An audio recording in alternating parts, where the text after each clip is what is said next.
What's good, everyone? Welcome back to another episode of Down the Line. I'm Nick, and as always, I'm joined by my boy Ethan. How are we doing on this fine Friday?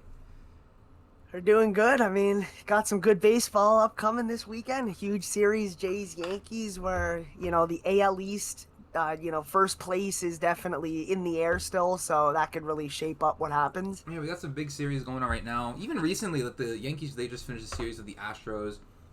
The Mets and the Reds have a series tonight, and if the Reds sweep that series or win the series, that does a lot for them.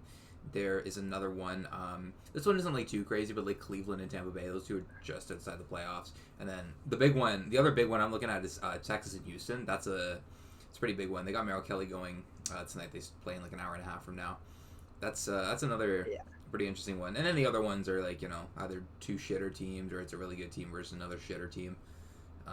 Like the Padres and the Rockies, we don't really care about, sort of thing. Yeah, man, it's really heating up. We're seeing some teams get hot. The Yankees are hot right now. They've won 8 of their last 10. The Giants have been kind of hot. They're 4 games out of playoff spot right now. They're 9. They've won 9 of the last 10. Yep, they're hot right now. Some teams are kind of midding out a little bit. Like the Brewers, the Dodgers, the Jays, the Phillies have all been kind of mid recently.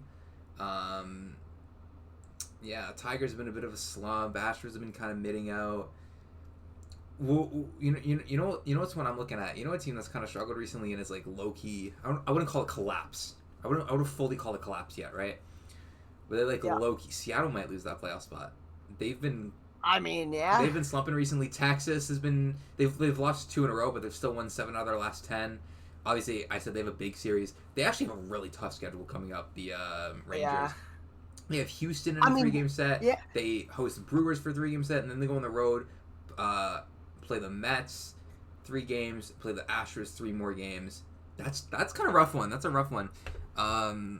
We've seen just. Look, I'm not saying that Texas is gonna win the division, but you somehow sweep the Astros and you're in contention there. It's the division race is not over. There is a chance at the end of that stretch that I just said they actually are leading the division. Yeah. There is they would have to play really well against the Astros specifically, exactly. Probably. Which granted is not out of the realm of possibility. That's very possible. The Rangers are really good, even though they are dealing with some injuries. Corey Seager and Nathan Eovaldi are both out. I can't remember if we touched on any of those last time, but obviously that's tough. But even so, they're still a really, really good team. So they could very obviously do that. The tough some teams have had some tough schedules recently. It's kind of hurt some of them. The Reds have been kind of been slumping a little bit. We are not going to talk about the last series they played. That series did not happen. Or they still have a little bit more. They have the Padres and the Mets coming up, but they got swept by the Dodgers. They lost series with the Cardinals. They lost series with the Diamondbacks even, but it's tough. The last series they played, though, we do not talk about that. It actually didn't happen. It's actually fake. Anyone who tries to tell me that they won a series against a certain team, you're lying. Simply. Yeah, that just didn't happen. So exactly, because they only won 1 game. They can suck my balls.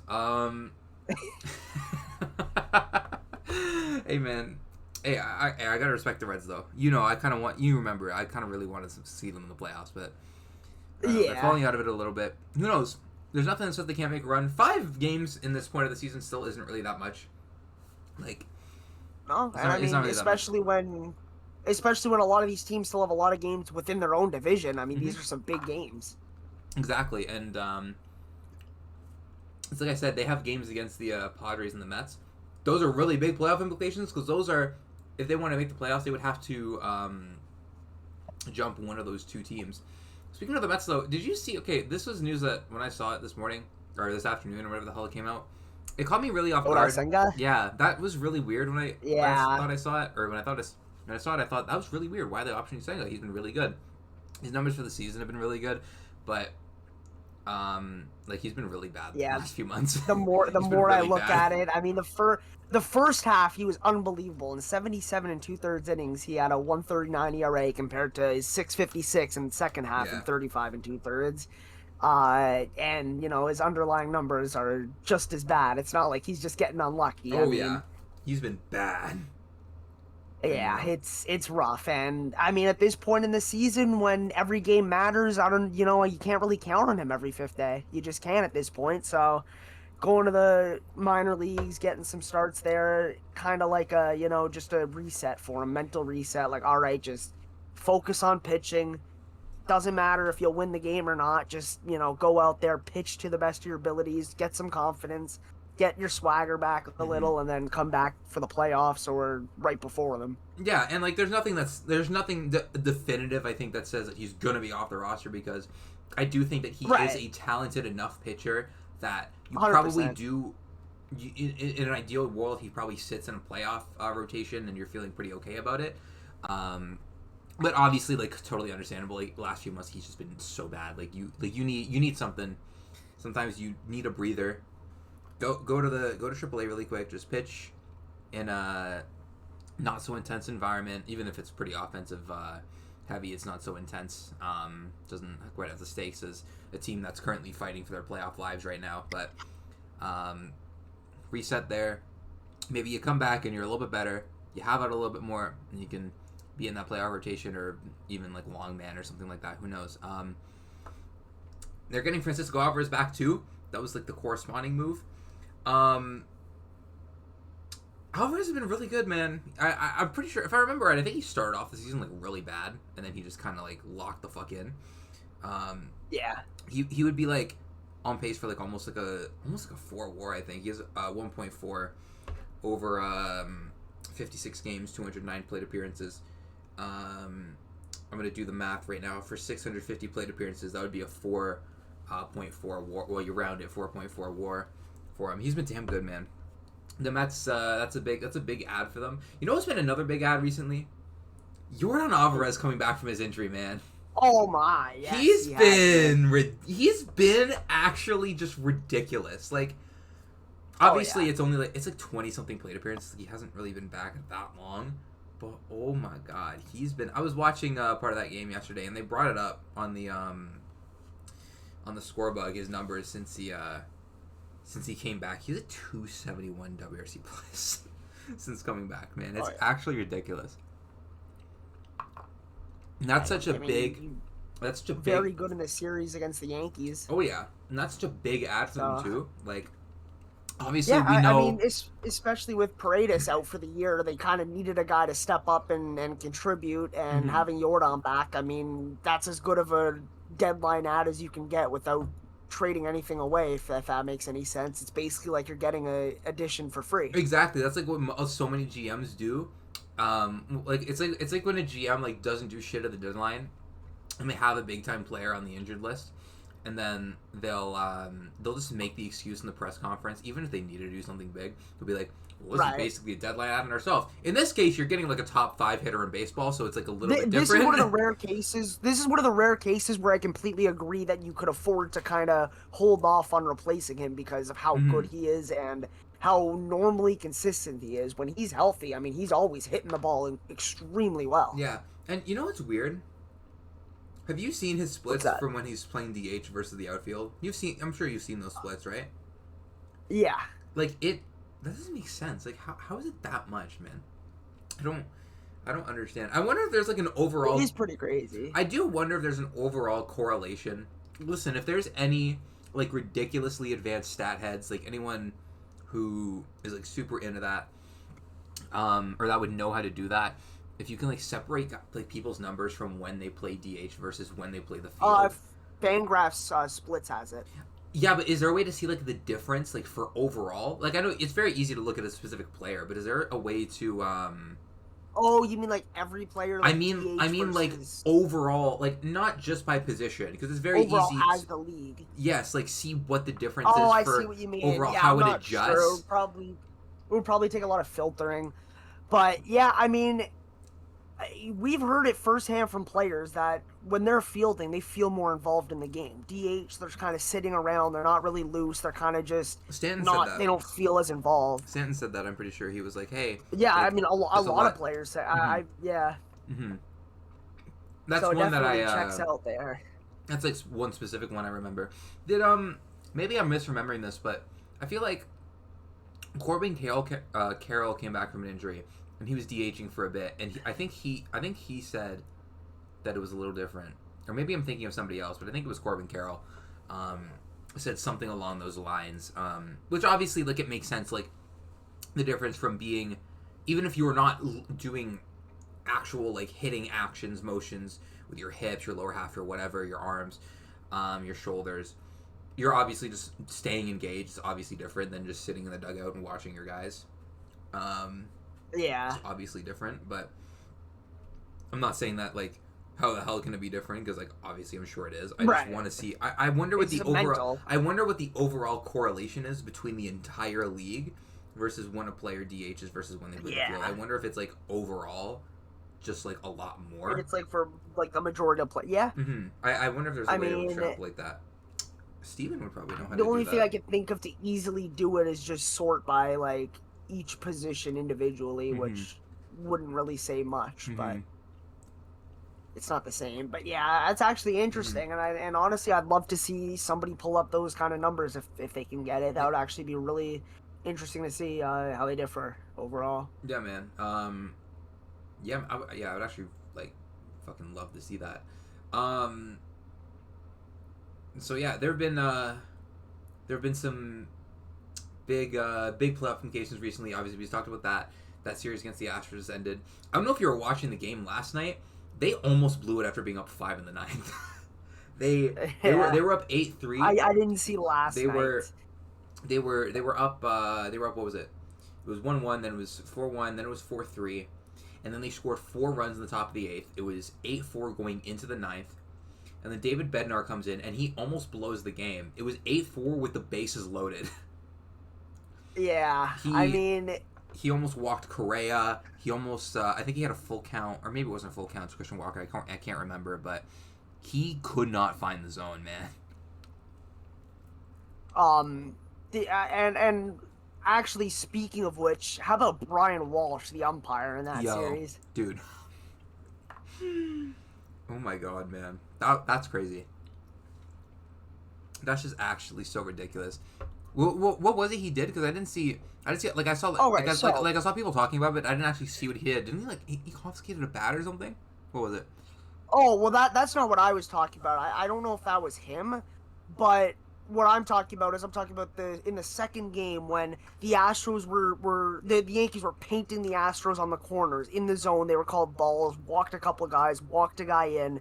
Gave I think it was Noval a balk, which I personally think it was a balk because he didn't come set, but there was controversy. And then the final pitch to Jazz that was seemingly outside, that was called strike 3, but if you look at, StatCast, you can see that was barely on the line, so ABS would have upheld that call as a strike. But it's just more so the fact that they were called, those in the pitches in the zone were being called balls for the Astros, and people were looking it up, and apparently he has favored the Astros in the past. There was one against the Diamondbacks where hell no. he was really and then there was a thing when he was the third base umpire in last night's game where he called the ball, like he said that I think it was McMahon dropped the ball. Oh my god, wait, no, I saw that one. It was very obviously on the transfer. There was no way you could say that he dropped that. Oh my god, wait, I saw the clip of that. I saw that. No, that was terrible. I saw the clip of that. I didn't see it live. Like, I saw people posting clips and talking about it after. That's so bad. Because he secured the hell out of the ball. I don't know how they called that. Because they called it an error, I'm guessing. They're saying he dropped the ball. That was the call, right? Yeah. That's terrible. I don't know. That's awful. And oh my god. I saw that clip, and I saw Boone coming on, and he's like, what the hell? Even Rodon's going over, because that's ridiculous, bro. Listen, we might have to investigate this guy. I'm not even going to lie. We might have to investigate him. Yeah. I mean, there are Yankees fans that brought up his Facebook showing him in Red Sox gear, so that people were definitely not happy about that. Listen, we might have another degenerate on our hands. We might have another what if he's betting on the games? We might have a degenerate on our hands. That's the thing. I mean, it's just funny the job security that some umpires have, and it's like the fact that arguably the best umpire in baseball from a strikes and balls standpoint literally got fired due to, I think it was gambling. I don't know if he was gambling. Oh my god, I saw that too. Yeah. If I don't know if it was him that was gambling on the games, you share an account with someone, but like, man, was he a good umpire? I mean, he called a perfect game in the World Series. I wish I had as much job security as MLB umpires, because like they, not just umpires. Like I feel like it's officials in like any sport. They just don't get held accountable. I feel like. That's what happens when you're in a union like that. You know what I mean? It's just, bro, those unions are yeah. ridiculous. I mean, Gary Bettman, Gary Bettman, commissioner of the NHL, has been on record saying that his officials are the best in sports. And it's like, you watch the games, it's like, what the fuck are these guys doing? Are they watching the same game I'm watching? It's like, it's just, they'll go to war for them. They'll do anything in their power to defend them, even if they're wrong. It's just, I get it, because you don't want to admit that, oh yeah, the guys we're hiring aren't great. But at the same time, if you want what's best for your product, what's best for the league, then, you would also have them take accountability and say, you know what, he had a bad game, there's no sugarcoating it, whatever. Doesn't mean they have to fire him, but there's definitely some cases where guys probably should, be near their end of their umpire or like career. You really gotta press them and be like, hey, listen, don't pull this shit again. Like, you need to really lock the fuck in. There was someone in I can't remember who it was. I remember seeing it. I can't remember who it was. It was very recently in the NBA where it was a broadcaster who got like demoted or something like that, or they got taken off like the finals crew or whatever the heck it was. And one of the reasons was because they were way too critical of officials. And I'm like, y'all, come on, man. Like, yeah, that kind of thing. Sports officials, they gotta be held more accountable, man. Because like some of that, and I'm pretty sure it was Jeff Van Gundy. Oh yeah, probably was. Yeah, I couldn't remember who it was because there was a few that's had some sort of changes. But no, that kind of thing, like, I know Barkley got like a message too.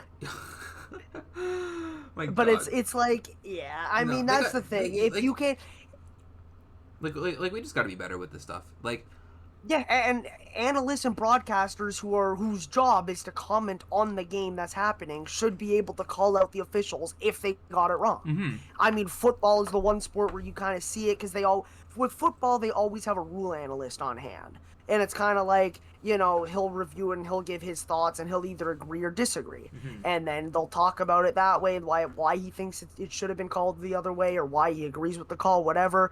You don't really see that in baseball. You don't really have guys talk about the calls. Like, they make a bad call, you say, ooh, I don't know about that. That would be actually a really good addition. I would actually kind of love that in booths. Like, that would be a cool thing, like a rules analyst or whatever. But the thing with baseball is that the calls aren't more so a matter of rules, it's a matter of judgment. Whereas in football, the calls will be like penalties and stuff like that. Whereas baseball, it's just using your eyes, whether it's a ball or a strike. So I don't exactly know how they would do it like that, but it would be interesting to hear someone's, a separate point of view from the umpire that's umpiring the game.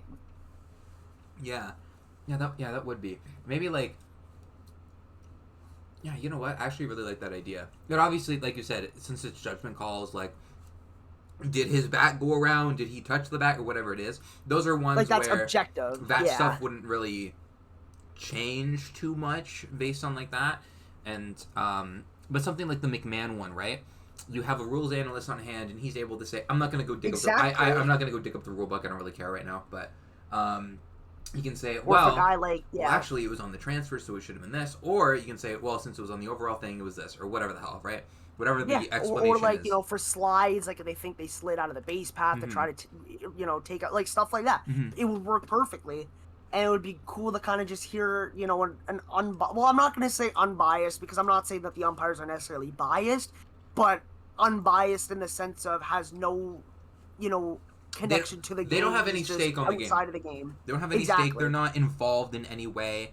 Yes, whereas no matter what they say, doesn't change a thing. You can, like as an umpire, like, if a player, like, chirps you, like, even if you're not consciously doing it, you can subconsciously be like, fuck this guy, and you maybe, like, subconsciously give him an extra call against him or something like that. I'm not saying that happens, like, super, super regularly, but, like, it can happen, right? Just, like, in an everyday scenario, if I see someone every day and I think they're kind of a jackass, I might, like, subconsciously, like, do something to, like, not, like, something ridiculous, but, like, I might just be like, man, like, fuck this guy, bro. Like, maybe something small happens, Exactly. Yeah, man, that's kind of mad.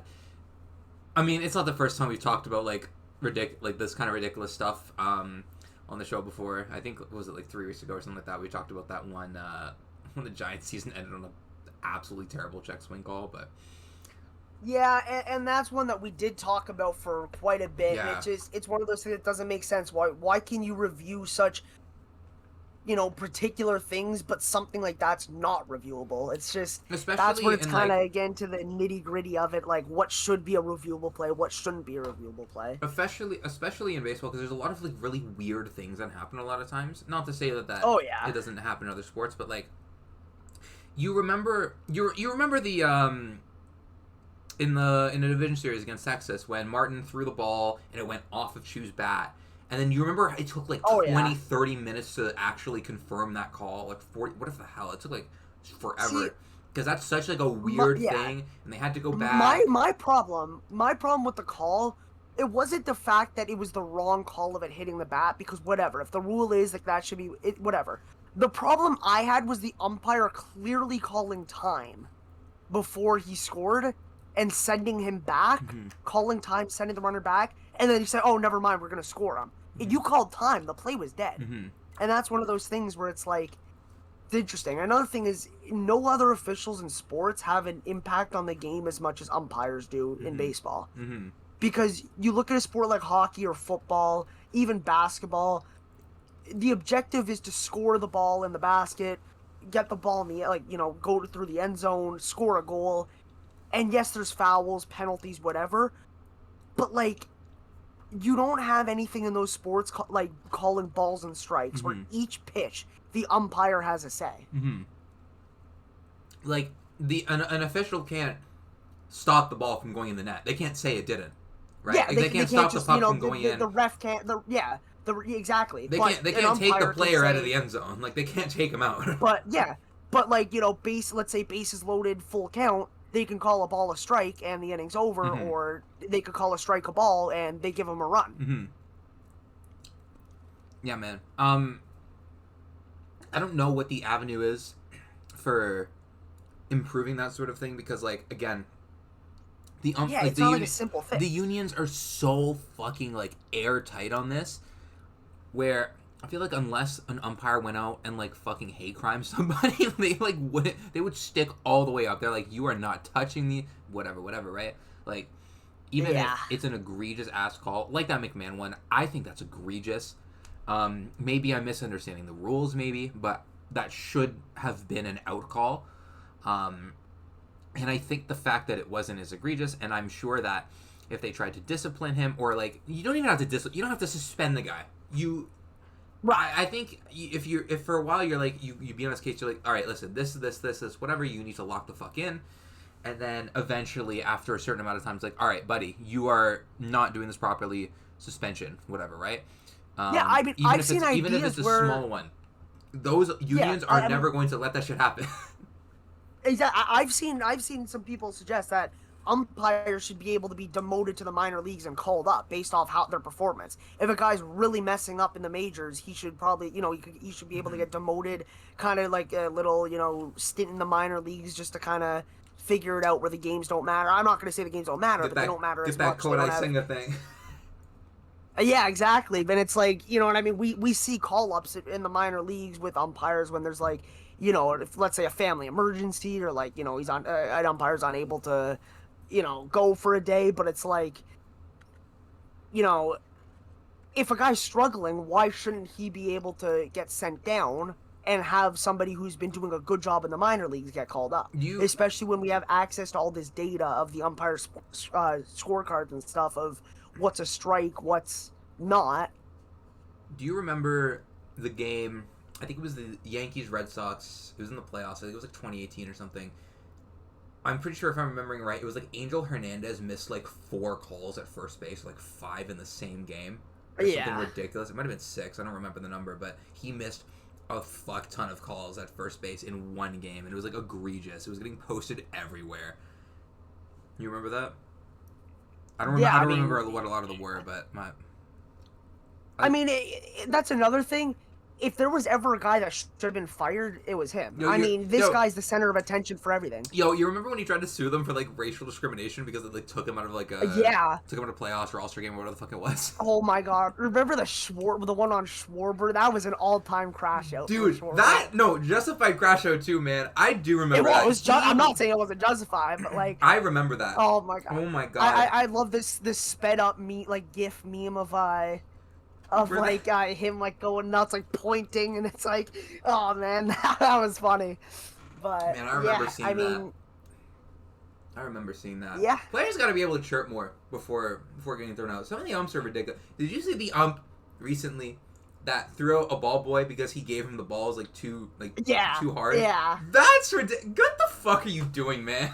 I mean, do you remember when JT Realmuto got ejected in a spring training game because he put his hand out for a ball and the ump didn't give it, so he moved it away, and then he gave him the ball? Yes. The thing is, they want to be the stars of the show, and it's like, at the end of the day, that's the thing. Like you said, the players should be able to chirp. I mean, if you're getting ejected, get your money's worth, like Schwarber. No, go in there. I respect all the managers that go up. They go right the fuck back out there. They're letting them have it. Listen, that's what I loved about Gibby. I loved Gibby, man. I loved Gibby for that. He'd go out there. He would let him out. No shit from anyone. You remember the one time it was against Texas? He got thrown out. His ass came back to argue more. Yeah. Like, what are you gonna do? Throw him out again? You remember that shit?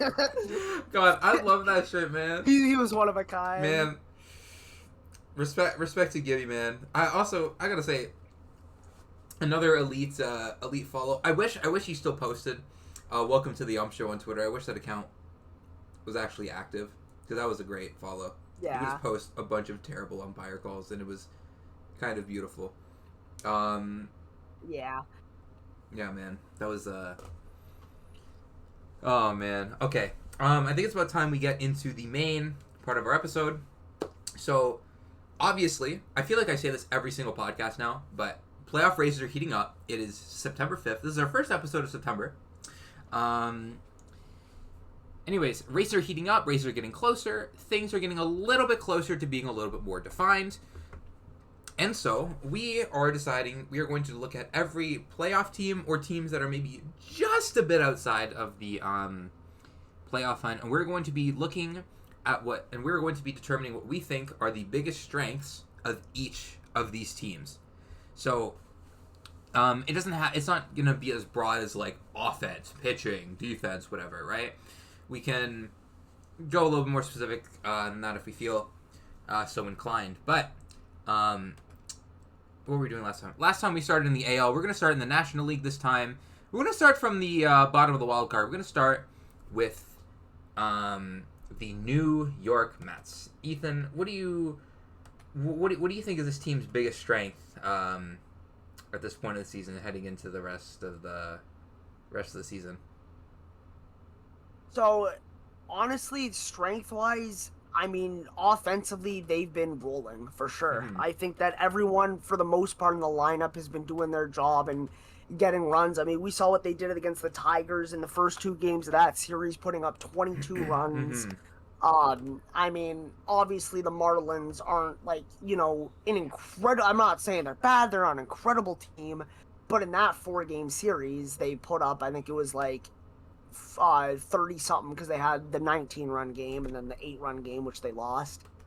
So their offense, I mean, led by Juan Soto, who everyone wants to think he's having a down year when in reality he's probably having the best year of his career. Yeah, I don't. One of. He has a 156 WRC plus. He might finish with a 6 WAR. I don't really understand what this down year business is about. I'm not gonna say it's as good as last year. Well, yeah, it doesn't have to be. He was an 8-win player. He doesn't have to be an 8-win player every single year. Listen, I mean, I think if you're having a 6-win season, let's even say 5.5. Let's say he goes a little slow. He has a 5.5 WAR to end the season. If you're having that level of success, and everyone's saying, "Oh, you're down year, overpaid, this and that," I think you set the bar pretty high for yourself. We're talking about a career low in OBP, and it's a tick off of 400. Just let that sink in really quick. 418 career OBP. We don't need to talk about it. No down year, but I might say for the Mets, you said, obviously their offense is rolling. I might say the overall length and depth of that offensive lineup. Because they have if you go, some of these players obviously have less plate appearances than it would take to qualify. But if you look at any player on this team with minimum 200 plate appearances, they have 9 players with an above average WRC plus. Mark Vientos is the worst of those 9, and his WRC plus is 103. They have 7 players with a 120 WRC plus on the season or higher. Brandon Nimmo's 121, Starling Marte's 122, Lindor's 122, Francisco Alvarez 125, McNeil 128, Alonso 142. Mullins is probably the only guy who in that lineup who's below average hitter, and even then, if he's putting up like a 90-something WRC plus like he has over the season, that's not bad at all, especially as your worst hitter, basically. Yeah, he's been not so great with the Mets. He only has a 73 WRC plus with them. He's hitting just about $190, which is not super spectacular, but man, it's like even again, the it's guy, your worst player. Yeah, even like someone like Luis Torrens, who isn't really hitting, like he's still providing like pretty solid value. He has a 1.5 WAR in 87 games, despite having like an 80 WRC plus. Like he's still not bad, especially if he's going to be behind Jordan, or not Jordan Alvarez, Francisco Alvarez, excuse me. But yeah, I'm gonna say it's the length of this lineup, man, because like literally 1 through 9, like this team just hits. Like they have 9 good hitters in this lineup if they roll out their best guys. Yeah, that's what I'm gonna go with for the Mets.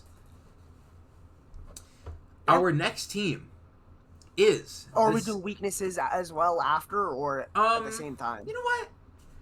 You know what? You know what their biggest weakness is? Ryan Stanek. Ryan Stanek and Ryan Helsley. They need to learn a new pitch called the strike. Yeah. No, but you know what? I don't want to even say it's the bullpen as a whole. It's literally just those 2 guys. Yeah, because like here's the thing, right? I'm gonna filter through August 1st, or since August 1st, excuse me, and we're gonna look at this together, right? Their bullpen as a whole, yeah. Obviously, it ranks pretty low in like ERA. They're at 466. That's since the deadline. That is since they made all those moves. They got Helsley, they got Trevor Rogers, whoever, right? But they rank pretty low in that span. They aren't looking so great. It's not. It's not looking too hot for him. No. But also in that time span, there are certain guys on this team who are very clearly selling the bag more than some other players. You named one of them. It was Ryan Helsley. He has been bad. He has an ERA over 11. Ryan Stanek has an ERA over 10. The thing is, going for any reliever with, it's kind of tough to filter. Most of their relievers have been really good, right?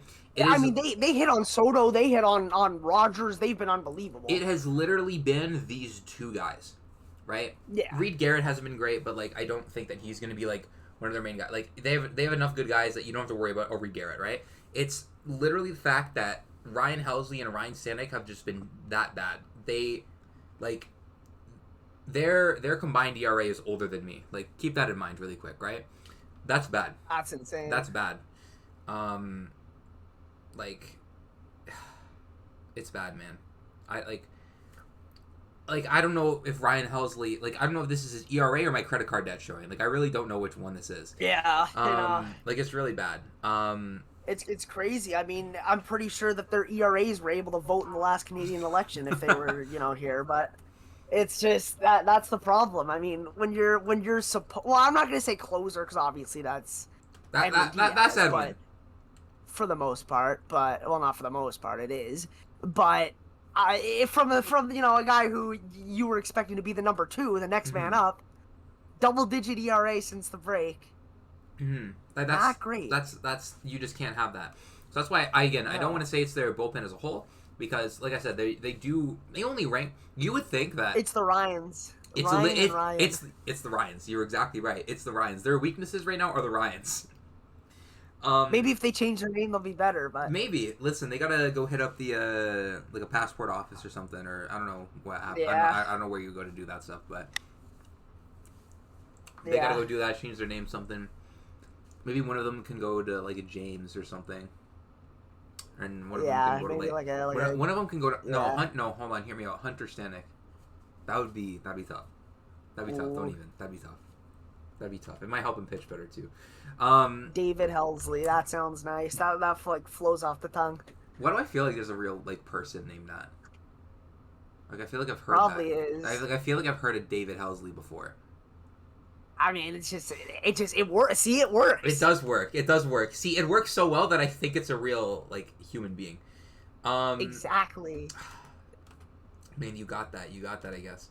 All right, so the next team that we are going to go to is the second team they have the second wild card spot in the National League. They're just a game up on the New York Mets. We are looking at the San Diego Padres, Slam Diego, if you will. This team love the Padres. This bring team, them back, dude. I remember when that dropped, man.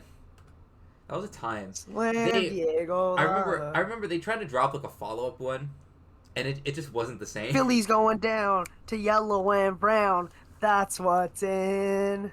It just wasn't the. It just did not hit the same. Manny's gonna cruise. Harper's gonna lose. That's what's it, dude. And then they got hit with Harper, the swing of his life. That's crazy, man. Yeah. Anyways, the Padres, obviously, they're a really good team. We talked how the Mets, we think their biggest strength is overall the length of their lineup. I don't know if I would quite go as far for the Padres. Since the deadline, they're like a borderline top 10 lineup in ball. Overall for the season, I think they're 13th in WRC+. They have, obviously, a ridiculous bullpen. They obviously went to improve that during the trade deadline. But do you know what has been kind of ridiculous overall for them? What? It's been... Tell me. So, in assistance with, of course, the Mason Miller pickup, which has been big for them. He has a 1.50 ERA in 12 innings for them. Their back end of the bullpen is, like, legitimately, like, ridiculous. I'm not even saying that their bullpen as a whole, like, their back end is so insane. Like, we're talking about you can bring out a Robert Suarez after you bring out a Mason Miller. Think about it. You normally you would face a Mason Miller, you think, all right, we're past the worst of it, right? They have Jason Adam, who's been ridiculous. Who just went down with an injury for the rest of the season. Oh fuck! I forgot about that. I saw that yesterday. Yeah, that really hurts. I mean, he's been unbelievable. I actually forgot about that. I saw that yesterday. Oh yeah, god. he ruptured his quad. Fuck! I saw that. Oh my god! I forgot about that. Their bullpen's been so good. It's so good. Yes, it hurts. But that doesn't derail their season. Adrian Morejon has been ridiculous. These are all their numbers since the deadline. Adrian Morejon has a 2.63 ERA. Mason Miller 1.50. Robert Suarez 1.26. Like we're talking about. Yuki Matsui has been like one of the not quite as good relievers in their bullpen, and his ERA since the deadline is like 3.38. Like they're back into the pen, even with Jason Adam going down to I think it was a quad injury, wasn't it? Yeah, it was. He ruptured his quad. Fuck, man, that's tough for the man. Like that back end of the bullpen is just still so insane. Yeah, I mean Jeremiah Estrada too, as like a 6th, 7th inning guy, is pretty good. I mean. They have guys. They have guys. They have guys. Guys. Not just like guys. They're not like they have guys in the bullpen. They have guys in the bullpen. They have dogs. They have a dog. Robert Suarez. That's a guy. That's a guy. Mason Miller. That's a man. That's a guy. That's a man. Yeah, that's a dude. Like That's a man down there. Their biggest weakness, though. What would you say? I am going to say it is their lack of like quality starting pitching. That's fair. Overall, I've been like a very big defender of Dylan Cease. Like I've talked him up almost every chance that I've gotten. They need Cease to pitch like Cease. They need him to pitch like Cease. That's one thing. Like since the deadline, they only have five pitchers who have pitched. Pavetta's been great since the deadline. Oh yeah, Pavetta's been great. He just gotta keep doing what he's been doing. Pavetta, for sure. Listen, since the deadline, I went through all starting pitchers on their team who have at least 10 innings pitched, right? The second best ERA out of that bunch is 4.88. That is the Yeah. second best. That is your 2 starter in a playoff game. 3 of them are above 5. Yeah. You're looking at JP Sears, Nestor Cortez, and Yu Darvish have all been awful since then. Dylan Cease, obviously the whole season he's been underperforming like his overall like underlying numbers. But I've always thought that, he can get it together, but regardless if he gets it together or not, he isn't, like, the results are not coming in. So it's hard for me to overall look at that and say, like, yeah, you know what? Shit's sweet, right? Especially since Michael King isn't pitching right now. He's on a I think he's on a rehab assignment. No, he's pitching sim games right now. I believe is what's happening. Yeah, he pitched a sim game about a week ago, but there hasn't been an update since then. So obviously they're without a really, really good starting pitcher. Like, he was like, he had a sub-3 ERA in about 60 innings before he last went down. But yeah, I mean, that's one of those guys where you can I'm not gonna say afford, but you can kind of count on him to be good when he comes back and kind of stabilize the rotation. That's if he's able to come back like quick enough. For sure, yes. I don't think it's going to be season-ending thing since he's literally throwing I simulated think games he's right supposed. now. Yeah, I think he's going to pitch in the regular season. Like, he's going to pitch in the majors. Probably like a week or two. Give it a couple weeks maybe. Give probably 2 starts maybe. But even so, you are still. The Padres are a team that they're like, listen, they're 5 up on the Giants for in the playoff spot right now. Like I said earlier, it's not panic button mode, but it's like that can go away really quick. That is not nearly as much as it feels. That is less than a week's worth of games. If you go on a slump, if you get swept by a team and they happen to sweep a team, all of a sudden, like, they're sniffing your bungus. Like, you know what I mean? They're actually just sniffing you in the standings. You know what I mean? Exactly. So, and you know what a really easy way to lose games is? If your starters can't give you what they should be giving you, because that does 2 things. Number one, you're going into the middle of the game and you're already down a whole bunch. You also have to go to your bullpen early, and that'll help tax your bullpen, which in this case, the bullpen's been very good, but if they're pitching more innings than they've ever pitched in a stretch, how good are they going to stay? Exactly. Like, everyone has a breaking point, right? I don't know what I don't know what it's going to be for the Padres, but regardless, they need their starting pitchers to be better. They need better. Yep. Even when Michael King comes back, you need 1 or 2 of these guys to step up and be better. Even if Michael King comes back and he's Michael King, you need better. Exactly. You need better out of this group. Yeah. And another weakness for me, this is probably what I think their major weakness is, it's their lack of power. I mean, their best power hitter is a guy they got at the deadline who has been nothing short of incredible for them in Ramon Laureano. But this is a team who is second to last in home runs hit this season. Only the Pirates trail. And not too much better since the break, 26 out of 30. They don't get power. And it's what happens when you have guys who normally hit for power not hitting home runs. Exactly. I mean, Tatis hit 42 home runs a couple years ago. He has 19, 3 since the break. I mean, the leader in home runs is like, from a guy who's been there the whole season, Manny Machado at 22, which, that's good. That's fine. The issue is, no one's really close other than Tatis at 19.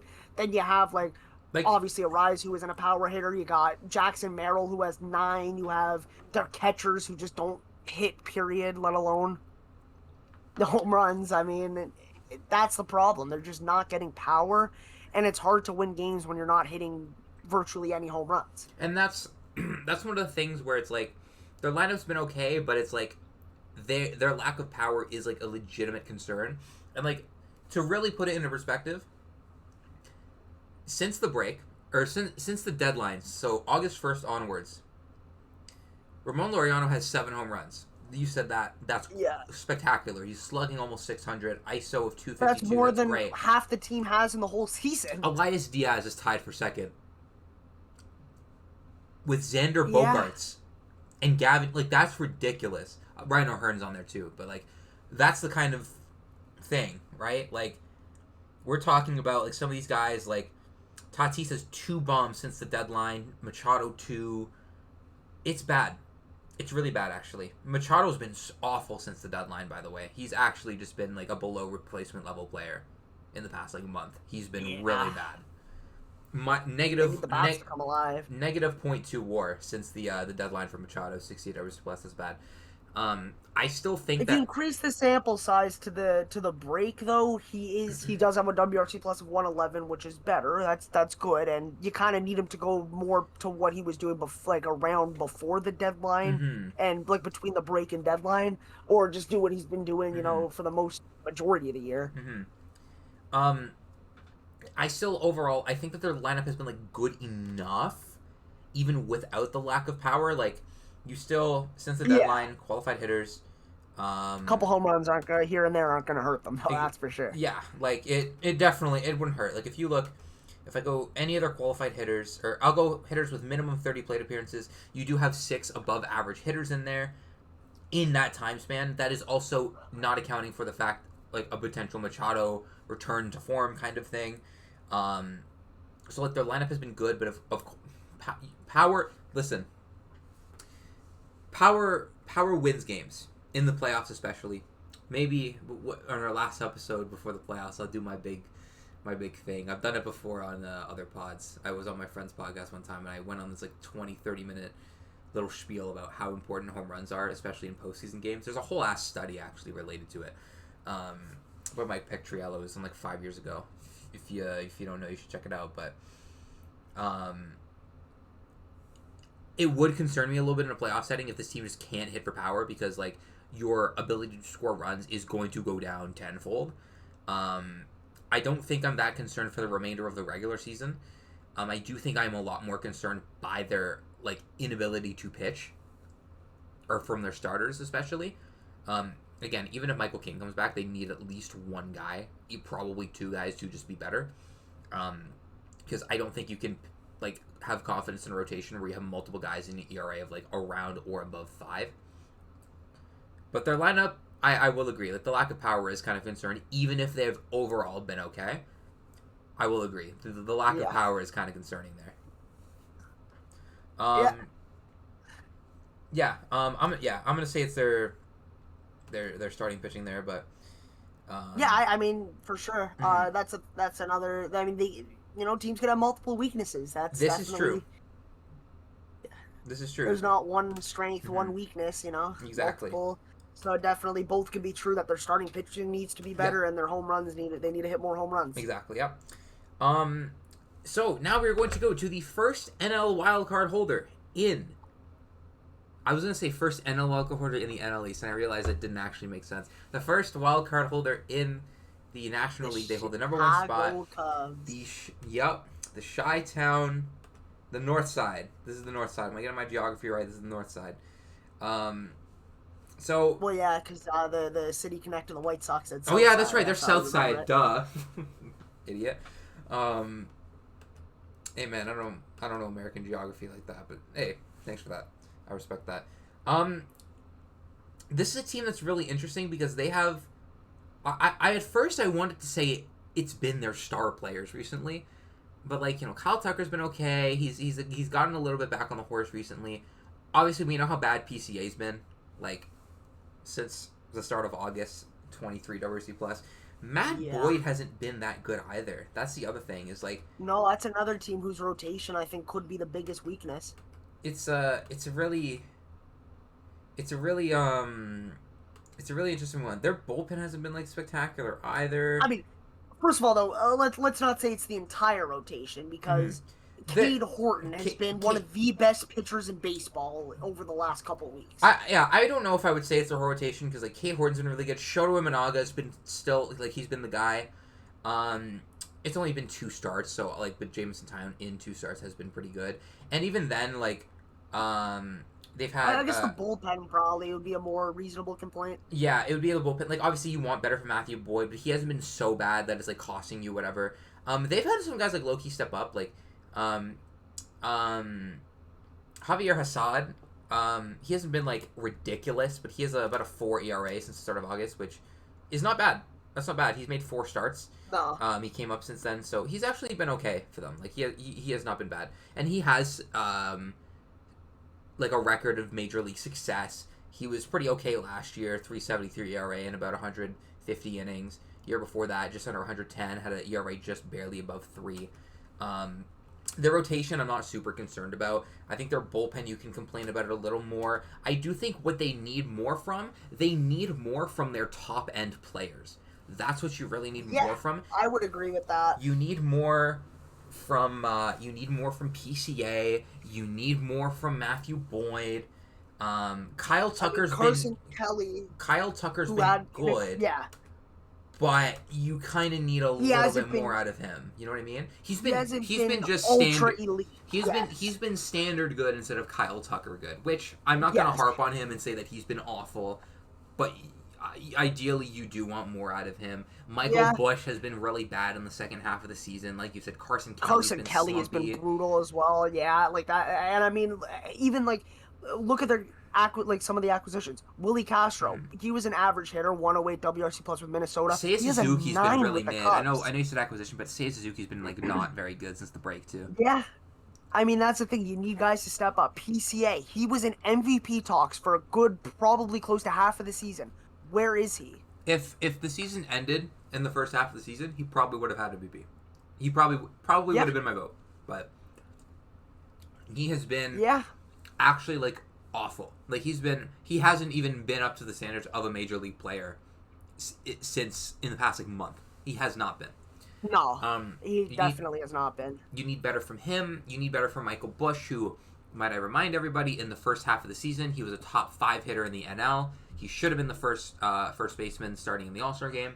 Seiya Suzuki was ridiculous in the first half, albeit since the start of August, he does have an XWOBA over 400, so I'm sure to an extent some of that will come around. But that doesn't change the fact that you need better out of the guy. Kyle Tucker, that's another guy who you need better than just good out of him, I think.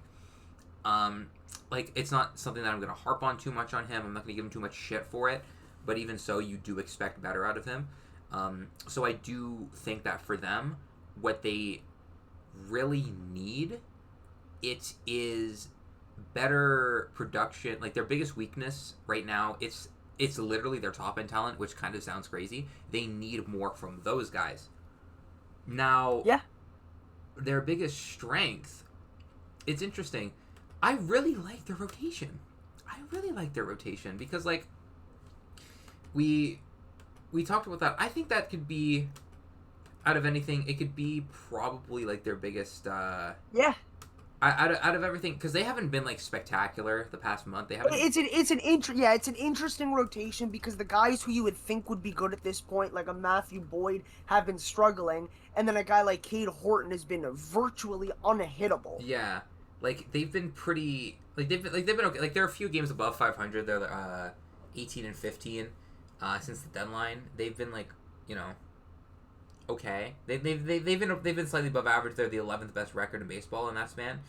So like they've had things like this part's okay, this part not quite as much. Their rotation I feel a lot more confident in, especially if Matthew Boyd were to return to how good he was in the first half. I think that rotation already, I thought the rotation was really good. I think the rotation just can be straight up just ridiculous. So I am going to go, especially on the front end, because like Matthew Boyd and Shoto Imanaga as your 1-2 going into the second half of the season was ridiculous. You remember we were saying at the deadline episodes, we were like, what do they need? People were saying they need starting pitching. They never needed a front end guy. They needed depth guys, and now they just need one of their front end guys to just kind of lock back in. And if they have that, they're good. Like they're absolutely good. Like, like imagine a playoff rotation with how some of these guys have been pitching. Assume Matthew Boyd returns to at least something of what he was, right? You have Shoto Imanaga starting anything. If Boyd goes anything in between what he was in the first half and what he's been in the second half, you're perfectly fine with that. And even so, like second half him, like he hasn't been like good, but he's been like okay. You know what I mean? Yeah. It just he went from being a guaranteed game 1 starter to all right, maybe he's starting a game 3. Yeah, that's exactly what it is. He's been good enough that you could throw him out there in a playoff game. And his overall underlying numbers, like he's not walking anyone, home runs are still really under control, striking enough guys out that you feel comfortable about it. It's probably like Him or Yeah. Shoto. I know that Kate Horton's been like ridiculous the past month. It was probably like him or Shoto for like game 1, Kate Horton, maybe Matthew Boyd for a game 2, and then whichever one else for game 3. Yeah. And then if certain guys Yeah. continue to pitch well, you're looking at like maybe a Jameson Tyone or a Javier Assad. I mean, at the end of the day, if their big guys aren't showing up and they're not getting the hits and they're not putting runs up, then it doesn't matter how good you pitch. You still got to put runs up and you still got to score. So. Exactly, but yeah, that's what I'm gonna go with for them. I'm going to go with the rotation. Hopefully, Tyone's able to like come back for them because I know he is on the injured list and he's been actually like pretty damn good for them overall in the season. Like a very solid like 4. So hopefully he's able to come off. And he was doing. He had a couple good, like very good starts. Oh, he apparently he made a rehab start apparently yesterday. So that's good. So that's trending in the right direction for them. So I'm gonna lock in my strength for them as a rotation, especially on the front end. Actually, you know what? Maybe there's overall because I like the depth of that rotation too. I'm gonna go with their weakness is actually ironically going to be their top end guys. Like overall in the roster, it's gonna be their top end talent. That's what I'm gonna say. Yeah. You agree? Yeah, I could agree with that. All right, Ethan. Start us off with the Dodgers right now. What are you thinking here? Over in LA, over in Hollywood. Sorry? Yeah, I mean, I said the Doyers. The Doyers, baby. What are you thinking? I mean, a lot of it's the same situation with the Cubs, I would say, where their guys haven't been guys. They just. I mean, we talked about Mookie for a good chunk of, I don't know, I think it was 2 episodes ago where it was just one of the things where, you could, that's something you could count on for next year that he'll be back. That's not like an insane thing. But like, you know what I mean? Teoscar, his bat's kind of been gone. Conforto, he hasn't really had it all season. Some of the guys that were heroes last year aren't really doing much this year, and it's just kind of. No, I mean that's the thing with them. I mean, obviously they'll always have guys like Freddie Freeman, Shohei Ohtani, who are, balling, and obviously Max Muncy's been, good when he's been healthy. It's just you really need some of those guys to step up. And yes, we said that Mookie next year he'll bounce back because, it's not reasonable to think a guy like him won't, but they need the help now. It's kind of getting to the point where it's like, you know what? You got to do something now. I mean, we've been waiting long enough. I was kind of leaning in the direction that you were. Mookie's actually been like okay the past month, but like you obviously want to be Mookie, but yeah. It's like overall their lack of like their lack of quality like position player talent or offense like overall kind of scares me. Yeah. Since you want to go since the deadline, anyone with minimum 30 plate appearances, right? That even includes a little bit of depth guys. They have 5 guys with an above average WRC plus, right? Everyone else is below average. That includes like Teoscar Hernandez in the past month has been awful. Will Smith has kind of not been Will Smith recently. Andy Pages has been below average the last month. I mean the problem with Teoscar as well is he's one of those guys where you're relying so much on the long ball, and he has 7 home runs since the break. That's good. It's just the more so the fact that he's not really doing anything that he was doing, which made him, the hitter he is. He's kind of like selling out for home runs right now, which isn't a bad thing that he's hitting home runs, but it's not like he's getting on base via the walk. It's not like he's, hitting singles. It's just, you kind of expect a home run or a strikeout from him at this point. Yeah, and the problem is with someone like Teoscar, and not like with this kind of like profile or like this kind of approach, like you said, he's not really getting on base from the walk much because he chases a lot. Like that's a big thing is he doesn't walk, he chases, he whiffs a lot. That's a really bad combination of things. Even if you're getting barrels, like he has a really good barrel rate on the season because his quality of contact's really good, but he misses a lot. And he kind of he chases a lot more than you would like, and so that cuts out that that maybe a little margin, that extra little bit of value that even during a slump that you might have been able to get. If someone like a Juan Soto is going into slump and he's not really hitting the ball well, he's still going to get on base a little bit more because he's so disciplined. Exactly. He doesn't swing at bad pitches. He's not going to swing at that curveball below. He's not going to swing that slider away. He's going to take it. He's going to let it go. And even if when Teoscar's slumping, it's evident. Like, players like this, their slumps are so bad, especially because he's also not providing any value on defense. I'm pretty sure overall in the season he has like a negative. I'm pretty sure he's like barely replacement level player on the season because I'm pretty sure negative since the break was negative 0.2 since the break, 0.3 positive overall. But here's the problem: minus 12 defensive value according to Fangraphs, whereas on offense it's negative 0.6. So you gotta have the offense to make up for it. It can't exactly. just like. Yeah. One thing that we talked, like when we talked about, I think on the last episode or whenever the last time we talked about like PCA slumping was, we said like he's good enough at base running a defense that even if he's like a below average hitter, you're still going to get value in other spots. And he's not the only player like that. Like Julio Rodriguez was like that for a good chunk of the start of the season where he was like more or less average, but he was still a really good overall, really valuable player because of his defense, because of his base running. Teoscar Hernandez is not going to give you that. He's a -3 DRS in right field. He's exclusively played right field when he's played the field this season, and a -9 outs above average. That's really bad. That's really bad.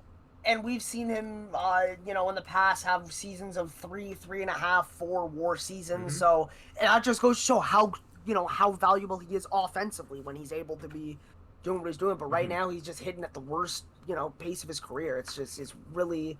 I mean, this is a guy who doesn't walk, and this is the first time in his career that his on-base percentage is under 300, and it's not just, like, hovering around 295-ish. It's, it's 284 on the season. Like, that's just... Yeah, he's walking somehow even less than he does, too. His beforehand, he was, his career walk percentage before this year was 7.2%, and this year it's 4.9%. This is the lowest walk rate of his career. Yeah, this is just the worst season of his career, and it's not particularly close. His previous low was when he was with Seattle for the 1 year, and it was a 5.6% walk rate. This is the only year it's ever been below 5. Yeah, I mean, definitely, and that's the thing where you say the struggles for these, profiled hitters are amplified because, the walk issues. You're not getting on base at all. You really feel it a lot more, especially considering that I don't think that the team was necessarily equipped to deal with a kind of slump like this from him, because he was hitting cleanup for most of the season, I'm pretty sure, last year. And even at the beginning of the year, I think the first couple weeks, he was kind of coming out the gate pretty hot. And they gave him the big deal, 3-4, whatever it was, year deal. And you were kind of expecting him to be that, maybe 4, maybe 5 hitter, depending on, whatever else happens behind, Mookie, Freddie Ohtani, all that. And he really hasn't been up to that standard. He has been a league average hitter, plus negative defense is not good. But aside from Teoscar, because Teoscar is far from the only problem right now. We're just singling the 4-man out. He's not been the only problem in this ball club. Like I said, like Michael Conforto cannot hit the baseball. Since the deadline, they have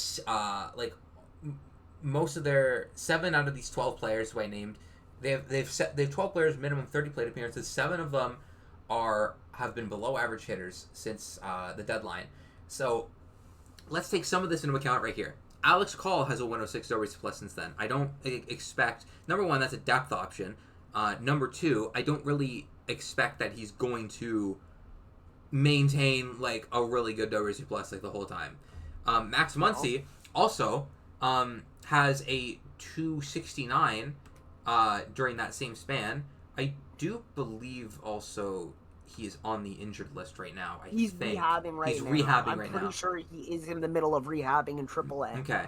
So, even so, let's assume that Max Muncy, he's not going to be a 270 WRC plus hitter when he comes back. I don't know who needed me to tell them that. Let's assume he's a 130 WRC plus hitter, right? When he comes back. We'll say 135. Yeah. That is half of what his WRC plus is in August. That is half. So that's obviously going to be a major hit to their offensive production. It just goes to show how good he can be. Exactly. But that also goes to show you overall, like, how much worse this would look if you take that 269 and you put it for a 130, right? If you remove Max Muncy from this list, they have Ohtani, Freeman, Betts, who all have been varying levels of good. since the deadline. Will Smith, yeah, and Will Smith is a guy who's honestly kind of faltered since in the second half too. He's still been very good, no doubt, but he wasn't, he was going, band for band with Cal Raleigh in terms of like WRC plus and other stats other than home runs, but now definitely faltering a bit. Granted, Raleigh's also been faltering a bit, but regardless, Raleigh's not the subject of this. Like Will Smith, he's been a below average hitter the second half, and a lot of their team has been. So, I think what their biggest weakness right now, what it is, it's their overall lack of like quality position players right now. Quality position player play, I think, because they have it from a couple of guys, and that's kind of it. Yeah. And I think we've harped on it enough. I think that their biggest strength, though, which I'm about to point out, oh my god, it's kind of disgusting. Now, I wanna pour one out for anyone who may potentially be facing this team in a playoff series. Their rotation is ridiculous right now. Their rotation is ridiculous, man. Out of any, they have Kershaw's turning back the clock. Kershaw's back, and it's crazy. He's doing it throwing like 88. Like, it's actually just mad. Glasnow has been really good. Blake Snell's been really good since he came back. Yamamoto has, like, he's been a little bit worse than the first half, I guess, but he's still been pretty good. Emmett Sheehan is a guy for them now. He's, like, you're looking at, unironically, like, their worst starting pitcher in the last little bit has been Shohei Ohtani. Like, that is, I'm being fully dead ass when I say that. With what he does with the bat, it's like, okay, worst case scenario, you just don't use him as a pitcher. Exactly, you use everybody else who's been really good. It's kind of ridiculous. And let Shohei focus on hitting. Exactly, sure. It's been like a little bit ridiculous just how good their rotation's been. Their fifth best ERA from a starter since the start of August is 3.58. That's fifth. I have a question, actually. What's up? With the struggles that we've seen from Conforto over the entire season, and with, Teoscar kind of being cold, do you see a world in which Shohei, come playoff time, is playing the outfield? I don't know if it happens, but I feel like it wouldn't be a bad choice. I am going to say no for one reason. Yeah. And the only reason is that he's almost never played in the major leagues. You know what I mean? It's too late into the season to just do it. Mm-hmm. Yeah. And that's something that I would like to see maybe next year. Like, I'm not gonna say that like he can't play the outfield or anything like that, because like, I'm pretty sure he was playing the outfield in Japan. I think he would play some right field, I think, here and there, if I'm remembering that correctly. I mean, he played a little bit, not a lot with the Angels, but True. I mean, yeah. I think only played like I think that if like single digit innings.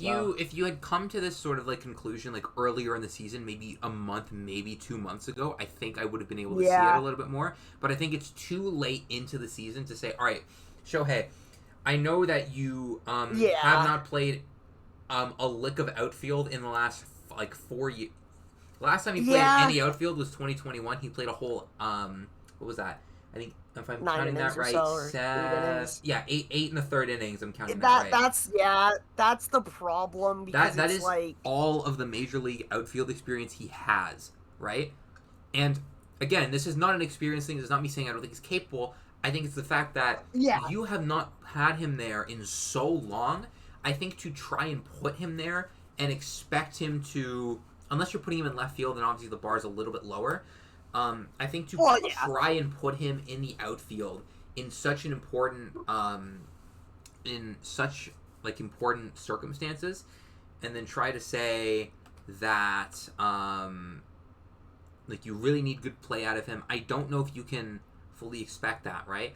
It's like, no, because what I was thinking was maybe, if you don't go the pitching route this year and you let him kind of get back to pitching, you let the other guy start.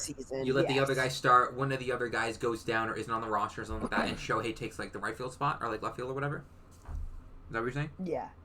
That makes sense. Yeah, like on paper it works. I just think like from a logistics point, I think it's just too late. I think if you did, Right. I I was just thinking that's like a fun like, you know what I mean? Like, you know, if you really want to get creative, if you're Roberts, if you want to really get creative, maybe. But yeah, I think that's something that you would have to do before the season starts. It's not something that you just decide to do, you know, September 5th. You say, you know what, Shohei, get in the outfield. because coming into the season, he's obviously trying to work his way back into pitching mode.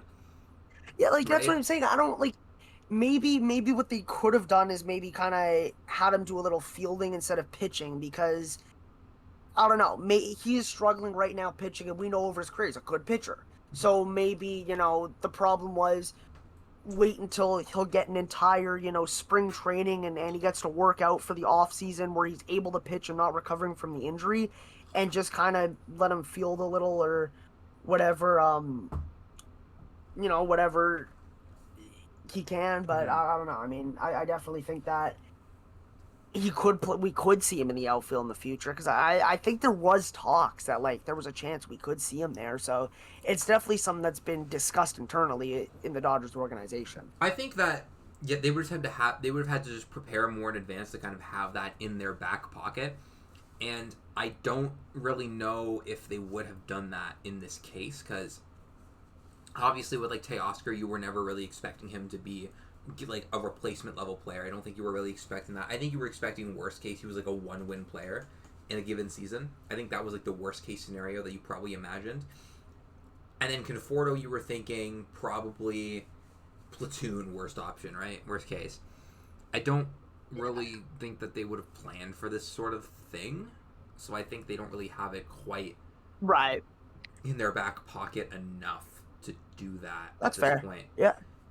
That's my only potential concern with it, is just because he hasn't played there in so long. Exactly. Yeah. It's just something, you know, to think about. Like, yeah, this could be fun. I What if? I do think if it would be very beneficial if they did, because objectively, I think if they could, if they were in a position where I believe they probably could, I think it would be just a lot better. Just get Conforto's bat out of the lineup, man. It's time. It's bad. Like I don't know what we're doing anymore. I don't know why. And it makes it all the more, you know, intriguing as to why a guy like JD Martinez doesn't have a job right now.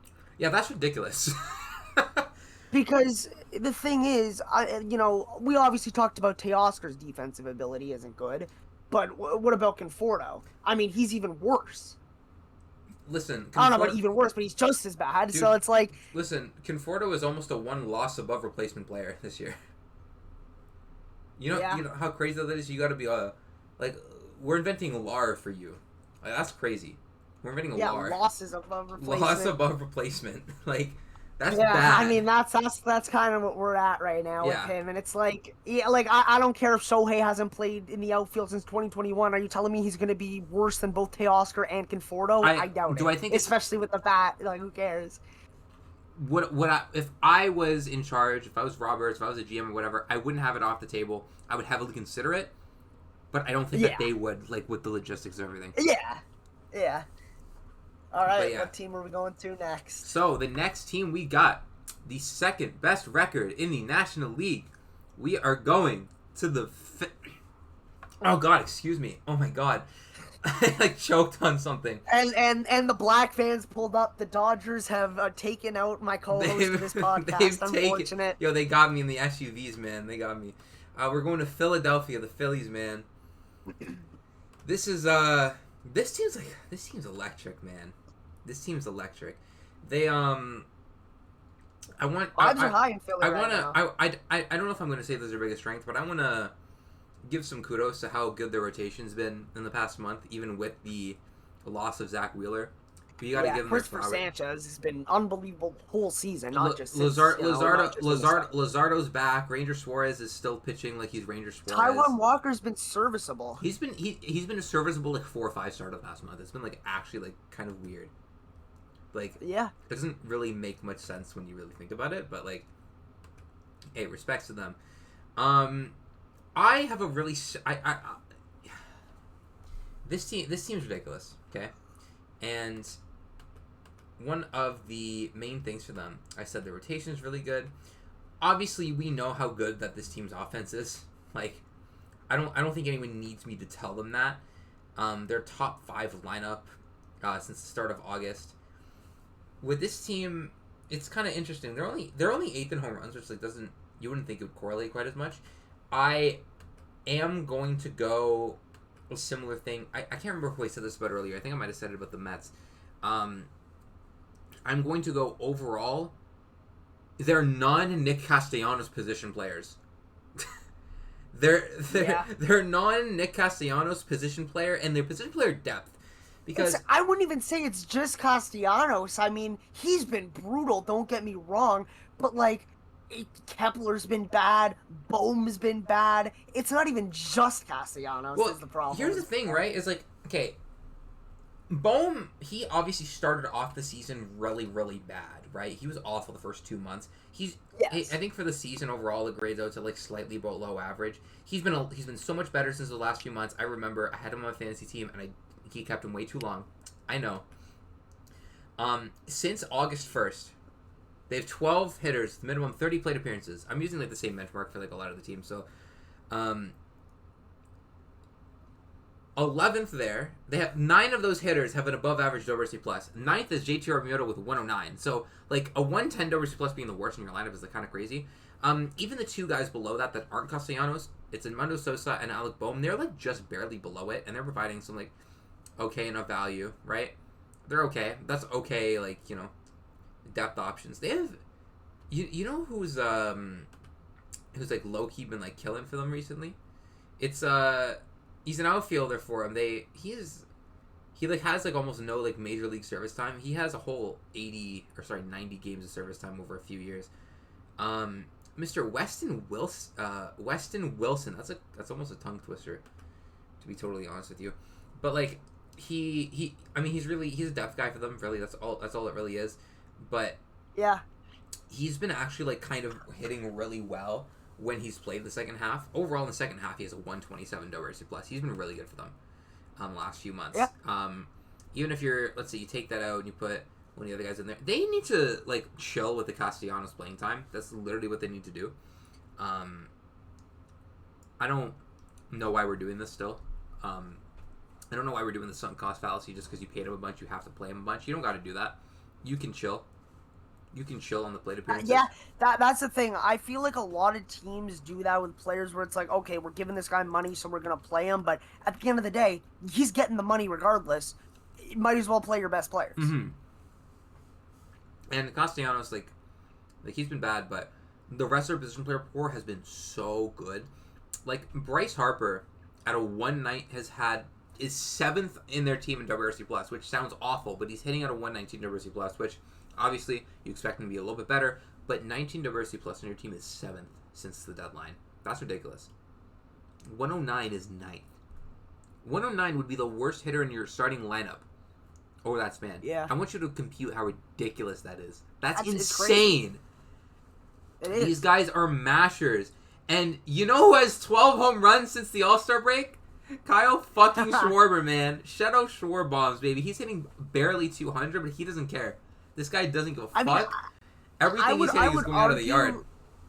I would argue that the Phillies have 2 top 5 MVP guys. Mm-hmm. I think Trey Turner you could put in that argument too. He's above 6 WAR at this point. Mm-hmm. He's hitting well. Like, he's hitting very good, and especially you know everything else he brings to the table. He's not a one-dimensional player by any means. He does a lot of literally everything. He's just like he's like become an elite defensive shortstop this season for like no reason. Or like, okay, if you don't want to say elite, he's been really good. Yeah, I mean, definitely his DRS doesn't really favor him as much, but a 15 outs above average is very, very good. Even a 2 defensive runs saved, if you're playing over like almost 1,200 innings at shortstop, that's still positive value. Yeah, that's still positive. Especially when it was combined negative 26 the past 2 seasons. Yeah, that's ridiculous development. Shout out Trey Turner, man. Doing this, by the way, at age, what is he, 31? He's 32. Like, yeah. I always love seeing outlier season. Well, I'm not going to say it's an outlier because obviously we don't know yet. We'll have to see if he can continue it. But right now it's the outlier. It's just funny seeing stuff like that where it's like a guy who, for example, would have like 10 home runs every year, just randomly hits like 35 or something like that. It's like when like Francisco Lindor like became like a power hitter. Everyone was like, yeah. I mean, I'll use Juan Soto as an example here. Juan Soto, I mean, you know, he stole what, like 5-10 bases max a year, and he's pushing 30. He's about to he's on you know what I mean? he's on 40-30 watch. Yeah. Like I mean, I'm not going to say 40-40. I think that's too, you know, he needs more stolen bases, obviously. But, like, the fact that it's even remotely close is crazy, considering he's never been a base stealer. That's not what, you know, he does. Yeah, and yeah, that kind of thing. Yeah, man, shout out Trey Turner. He's been, like, ridiculous at everything. Yeah. Obviously, he's an elite base runner. He's been a good hitter. I still don't understand how he didn't make the All-Star game, because this is not just a second half development. Exactly. He's been good all year. He was top 10 in WAR in the first half of the season too. I don't know how the fuck he didn't make the All-Star game. I remember writing about that. I was like, this is genuine. I mean, a lot of the Phillies players kind of got screwed out of an All-Star appearance. I know there was a bit of controversy, like, oh, I think it was either Ranger or Sanchez, where it's like he just pitched or they asked him or whatever. But it's like, I don't know. It's like they deserve the recognition for sure. I remember, Ranger should have made it. Ranger should have made it too. I remember that was another one I wrote this is another reason. There's another reason why accolades such as All-Star appearances really don't matter when you're evaluating talent. Oh, it really doesn't. People will look at a Hall of Fame thing and say, "Oh, this guy's made this many All-Stars compared to this guy," when in reality, what does that mean? It just means they got voted in. It just means that they were chosen. It doesn't mean they were necessarily worse than another player. Guys, Shane Smith is better than Christopher Sanchez because he made the All-Star game and he didn't. He is. That's how it works. That's actually 100% correct. If you don't agree with me, I'm sorry. You're stupid and you're wrong, and you don't have a brain. The accolades will back it up. Look at All-Star appearances 2025. So. Exactly. For sure. But yeah, I'm gonna go. I think I said the same thing with the Mets. I'm going to go their overall length of quality position players. Like, you can pull out. You know that episode of SpongeBob where he has the whole list of things to do.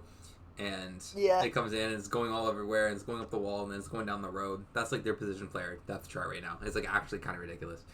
I mean, for sure. And it's kind of like the opposite of what we said for the Dodgers and the Cubs, where the star players are the strength. The guys who are supposed to be doing their job are not just doing their job, they're excelling. They're excelling.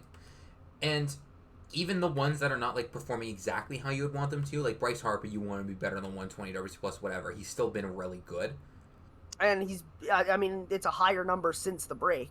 I mean, since the break, it's up to 138 with, with 13 home runs. Exactly. Yeah. Yeah. Like, so he's definitely been on fire. All their guys have been good. Like, everyone has been really good. Brandon Marsh has been hitting really good. Harrison Bader's become, like, a good hitter. Bryson Stott's really good all of a sudden. And Harrison Bader, I mean, that's exactly what that team needed, because they've had the outfield defense with a guy like Rojas, with Marsh, but their bats really haven't been all that. Brandon Marsh has been definitely better offensively in the second half, but over the course of the season, not as much. Whereas Harrison Bader is a very good defender, and he has the hitting stats to show it as well throughout the season, not just the second half. Throughout the season, he's been good. So that's definitely what they could have used at the deadline. He's been a 121 WRC plus hitter over the season. He's almost he's knocking on the door to 3 WAR. He might hit it by the end of the season. He probably will. Yeah. For sure. I think that's a possibility. Shout out to them, man. I'm having a trouble pinpointing a weakness for the Phillies. I'll be totally honest with you, because like I'm looking at this, like I'll say it. What I think it is health. Just stay healthy, because we've seen guys go down for them. I mean, we saw Wheeler go down. Nola has been injured most of the year, and since he's came back, he's been bad. Harper's had some injury history. I'd say just stay healthy. I think that's the true weakness of that team. You know what? I'll agree with you. Their weakness is the emergency room. Their weakness is doctors. Their weakness is nurses. Their weakness is surgeons. All those things. If you're a Philly, you don't like them. Nope. They really doctors. Boo! We don't want them. We want the players on the field, not in the hospital. I think really what this team needs to do is they need everyone to start eating their apple a day. Oh no! I mean, look, this might be a controversial take because I don't know the benefits, but like, you might have to consider 2 a day at this point, just to really make sure. I don't know if that's like illegal or anything, but that might be what they need. Maybe like 1.5 if you don't want to fully go with the 2, but definitely just, do what you're doing. And I'm not saying that, a lot of these guys have been injured, this year necessarily, but we've definitely seen some injuries, whether it's a guy that's been out for 2 weeks or a guy who's been out for 2 months. I mean, we've seen them get hurt. So staying healthy, especially with a guy like Harper, especially with a guy like, you can't afford to lose a guy like Schwarber, and you can't afford to lose one of their starters. I mean, if a guy like Sanchez or Luzardo goes down, that rotation takes a huge hit. Yeah, it's not too great. Like, no, yeah, but that was one thing that really scared me when Wheeler went down. I was like, oh fuck, what are they gonna do in the rotation? Like, obviously, like he's not the only good pitcher in the rotation. Like, that's not what I'm getting at. But like, with someone that good going down, I was kind of thinking, well, okay, yeah, they have Luzardo, they have Sanchez, they have Smart, but like, if one of them falters or one of them gets hurt, then you're looking at like two guys. You know what I mean? Like, your margin for error is that much smaller. But granted, though, they've been pitching really well. Like a 1-2-3 of like Sanchez, Suarez, Luzardo, in whatever order you want to put it in, because I think you honestly might be able to put it in. Yeah.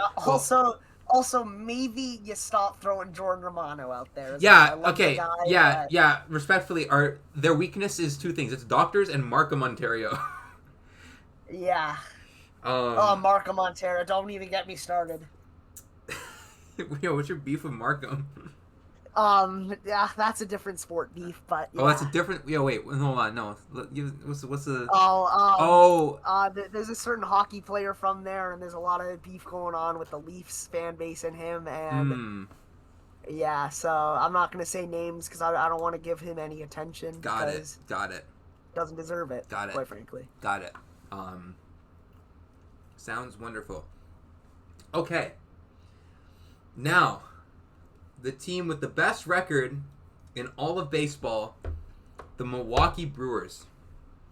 The Milwaukee Brewers, man. This is a team that... Yeah, so their strength is the devil. It's actually the devil. It's actually Satan. Like, it's unironically the rituals they do in the locker room before games. It's like actually just ridiculous. Like, yeah. I don't know what goes on. I almost don't want to know what goes on because I'm like kind of frightened to find out. In all honesty. Yeah, it's one of those things where it's like some things are just better off left alone. Yeah, I would rather not find out. But this team's ridiculous. Like, obviously, the best record in baseball. They have. I don't know what it is now.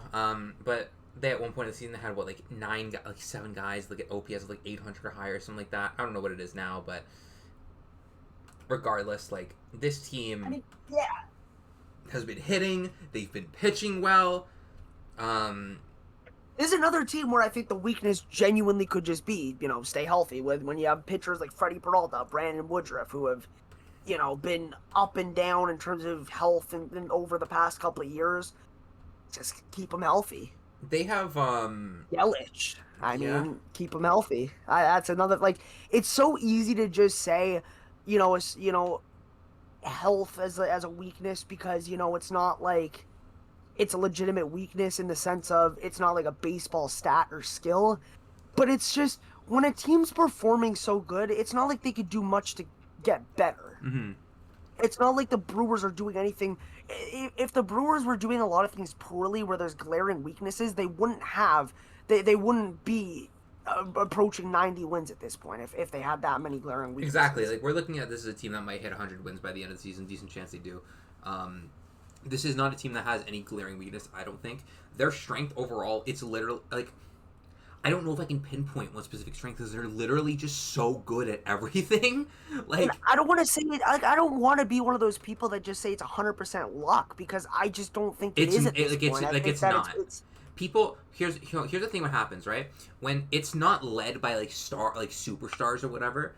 If they had a Shohei Ohtani on this team, no one would be saying luck. No one. If they had an Aaron Judge, Shohei Ohtani, Kyle Raleigh, whoever, not a soul would be even muttering the word luck in relation to this team, because they would have a really recognizable name to go along with their success, and then it would be like, okay, wait, never mind. Now you guys got it. But because there's no household name, right? If they had 2019 Yelich on this team, no one would be saying luck. 2018 Yelich, if they had anything like that, they would not be saying luck because they have I that guess, yeah. kind of I thing. guess a strength could be, their approach at the plate because what they're doing is they're walking a lot. They're not striking out a lot. I believe, since the break, they're number 6 in walk percentage, and number 5 in lowest strikeout percentage. Mm-hmm. So they're waiting for their pitches, and they just have a good approach, good swing decisions, all that. So I guess that could be a strength, really. Yeah, it's like They're smart. yeah, like a team wide philosophy that's like a positive team wide philosophy like that. That's like overall going to net good results. It's going to affect everyone well. That's why literally everyone on this team is like good. Like they Yeah. have you want to go minimum 150 plate appearances. Um, they have 11 guys that have had that volume, right? 9 of those guys have an above average WRC plus, and that's not by mistake. And this is for the full season. This isn't like just for the past little bit. Like legitimately, everyone on this team has been contributing this season. Like Isaac Collins has been in Rookie of the Year talks. Bryce Terang has been really good this year. William Contreras is really starting to figure it out again. He wasn't so great in the first half, but he's kind of or the first little bit of the season, but he's really started to figure it out recently. We've given Christian Yelich his flowers a bunch of times. Andrew Vaughn has been really good with them, like very weirdly. It's been kind of interesting. Rhys Hoskins has been unironically like one of their worst everyday hitters this season, and he has almost a 115 WRC plus. I want you to fully let that sink in. Like a lot of people are understanding, like, luck is only going to get you so far. Like, luck is not, it's at the point where it's kind of like, all right, maybe they're just, and that's the thing. Yes, like, they could all just be having career years, which by definition is lucky that they're all adding up at the same time. But at the end of the day, if they're good, right? And it's hard for me to say that there's, like, ridiculously unsustainable shit here. If you're walking a lot already, that's a big thing. If you have a really unsustainable approach, if you have a really free swinging approach, you're swinging everything, and you just happen to be hitting whatever, eventually you're going to hit that slump, and it's going to be brutal. It's going to look like a PCA, like a Teoscar slump. Those kinds of guys. These guys are smart. And like you said, it's their team-wide philosophy as a whole, especially on the offensive side of the ball, that has really allowed them to be one of the best run-scoring teams in baseball, be one of the best lineups in baseball, and have the best record in baseball. Yeah. Now, is it just their offense carrying games? No, their pitching's been ridiculous too. This team's ridiculous. Do you want to know what Freddie Peralta's ERA is since the deadline? It's probably under 2. It's way under 2. It's so far under 2. I know it's like 2 something since the break, and I know he's had a bunch of really good starts. Is it under 1? It is 0.27. What? It is 0.27. I think that's pretty good. Yeah, that's like okay, I guess, it's okay. You know what I mean? Like it could be better. Like I was expecting to be very good. I was expecting like 150 or something, or 140, whatever. And then once you said definitely under 2, I'm like, okay, it's probably like 080, 090. He's allowed 1 run since the start of August. He had 1 bad start against the Cubs right at the end of July, and he said, hold on. He said, I took that personally, and he locked in. What you're saying is all the runs came from a single game, basically. Okay, that technically didn't. Wow. No, technically that didn't even happen in August. Since the start of August, he allowed 1 run. That's wow. It came on August 5th against Atlanta. He allowed 1 run over 5 innings. He's actually just been ridiculous. Like, it's kind of insane. Like, and not even just him. Quinn Priester's been pretty good. Jose Quintana hasn't been bad for them. Would you believe that Jacob Mizorowski's been awful the past month? Yeah, a lot of people are making jokes at his expense on Twitter. I was going to say, you believe that he's been terrible because he's walking a bunch of guys. Home runs are getting up there. That's a guy that, like, I think his stuff and his underlying numbers are good enough that he would kind of come around to a certain extent. But I don't know, man. Like, this team's got the magic, man. This team's actually just got the magic. Yeah. This is another team that is really hard to pinpoint the specific weakness. I think what would be fair to say, it would be their lack of, like, superstar punch, if you want to say that. Like, there are certain guys in the league who they come up to the plate and you are just you're shaking in your boots. I cannot tell you how many times that we have seen Aaron Judge come up to the dish, like against Toronto or whatever, and I've just been like, oh fuck, I do not want to pitch this guy right now. Walk him, man. That's what we've been doing. I mean, we walk him, I think, more than any other team. So, yeah, like intentionally. So yeah, but it's like that. It's like that kind of thing. It was like the. I don't think the Brewers have like someone like that. You know what I mean? Now, does that mean that they don't have a good lineup or they're not going to score in the postseason? No, that's not what that means. It just simply means they don't have that like that superpower threatening presence in their lineup. They don't have a Judge, a Schwarber, an Ohtani, but they don't have any. They have that. I think a deep lineup. It hasn't hurt them this season, but I do think I think it has been their biggest weakness. I think that when you look at this lineup, you could very well like. Not that star players don't go on slumps in the playoffs as well, because it happens all the time. That's the thing. If they're facing a pitcher who has been out of his mind, like you know what I mean, if they're facing a top 5 pitcher in the league, are they going to be able to do this? Mm-hmm. I don't know.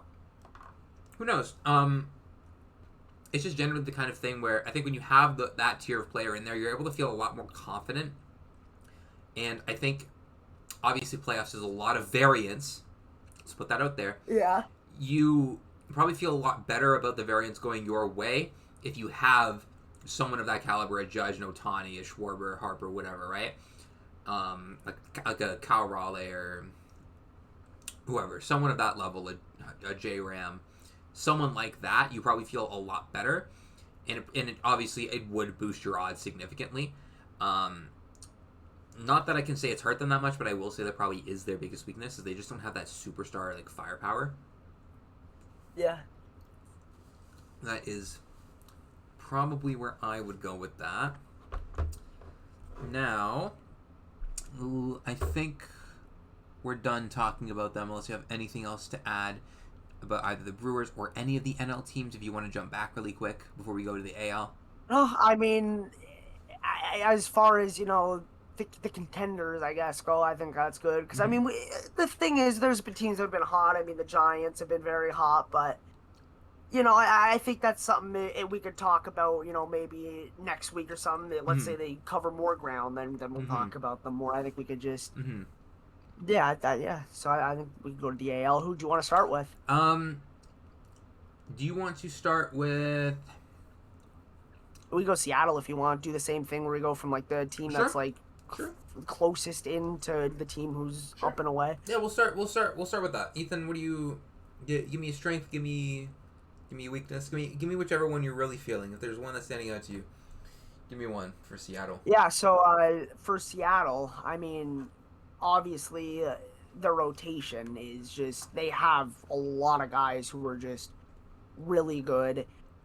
God, Bryce Miller hasn't really been himself. George Kirby hasn't been great, but the rotation is still very good. Brian Wu, unbelievable. Logan Gilbert, still really good. Castillo has been good. And that bullpen is also just, it's top heavy. Mm-hmm. I mean, Munoz has been unbelievable. Matt Brash is good. Gabe Spear, I'm not sure how it's pronounced. But then they don't, like, they have some, you know, it's just kind of the depth of that bullpen and the depth of the pitching that I don't know if I love.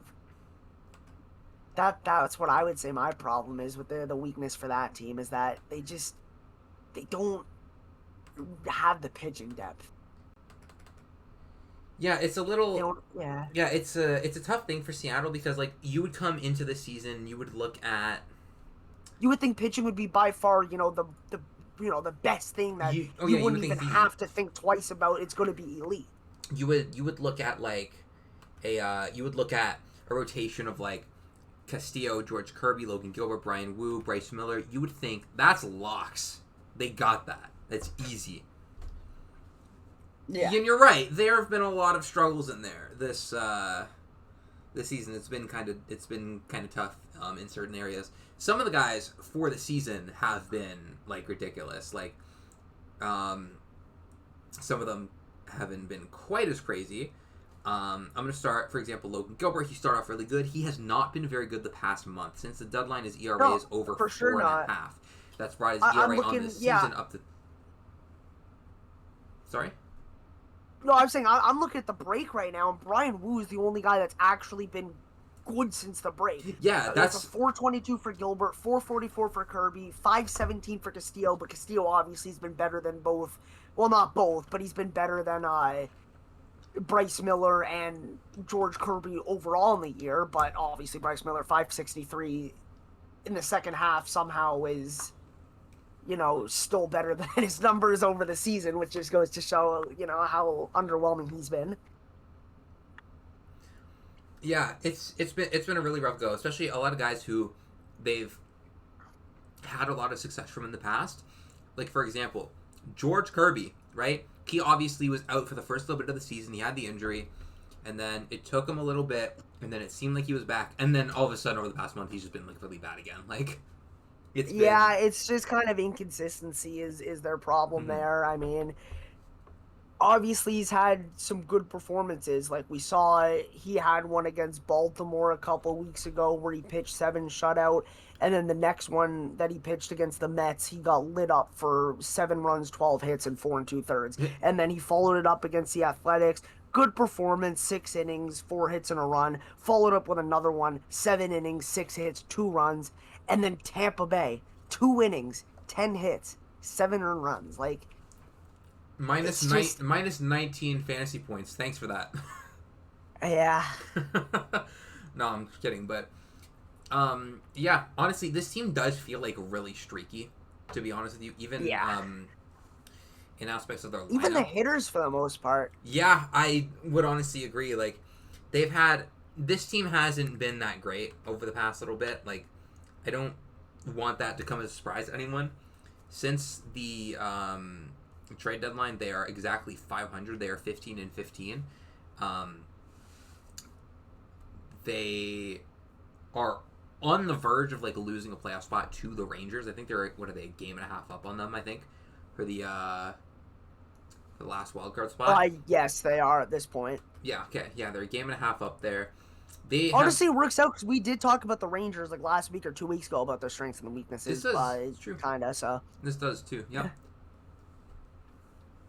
Respect to them. But yeah, you're right. Yeah, even on the offensive side, like, they have the guys who have been struggling last little bit. Randy, Gino, not been so great. However, though, you know who's been coming back?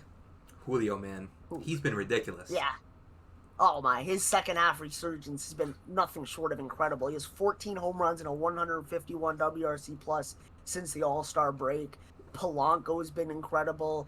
Kyle Raleigh's, he's been good. 13 home runs, 113 WRC plus, but it's not what we saw. We were seeing historic numbers in the first half of the season. I'm not saying he's not still having an incredible season, but it's just his play has definitely took a hit. It's been a lot more like what we've been accustomed to seeing from Kyle Raleigh over the past like few seasons as opposed to the first half. Yeah. I do think that their biggest overall strength, it's genuinely their upside. I think that they might have the best upside of any team in the AL.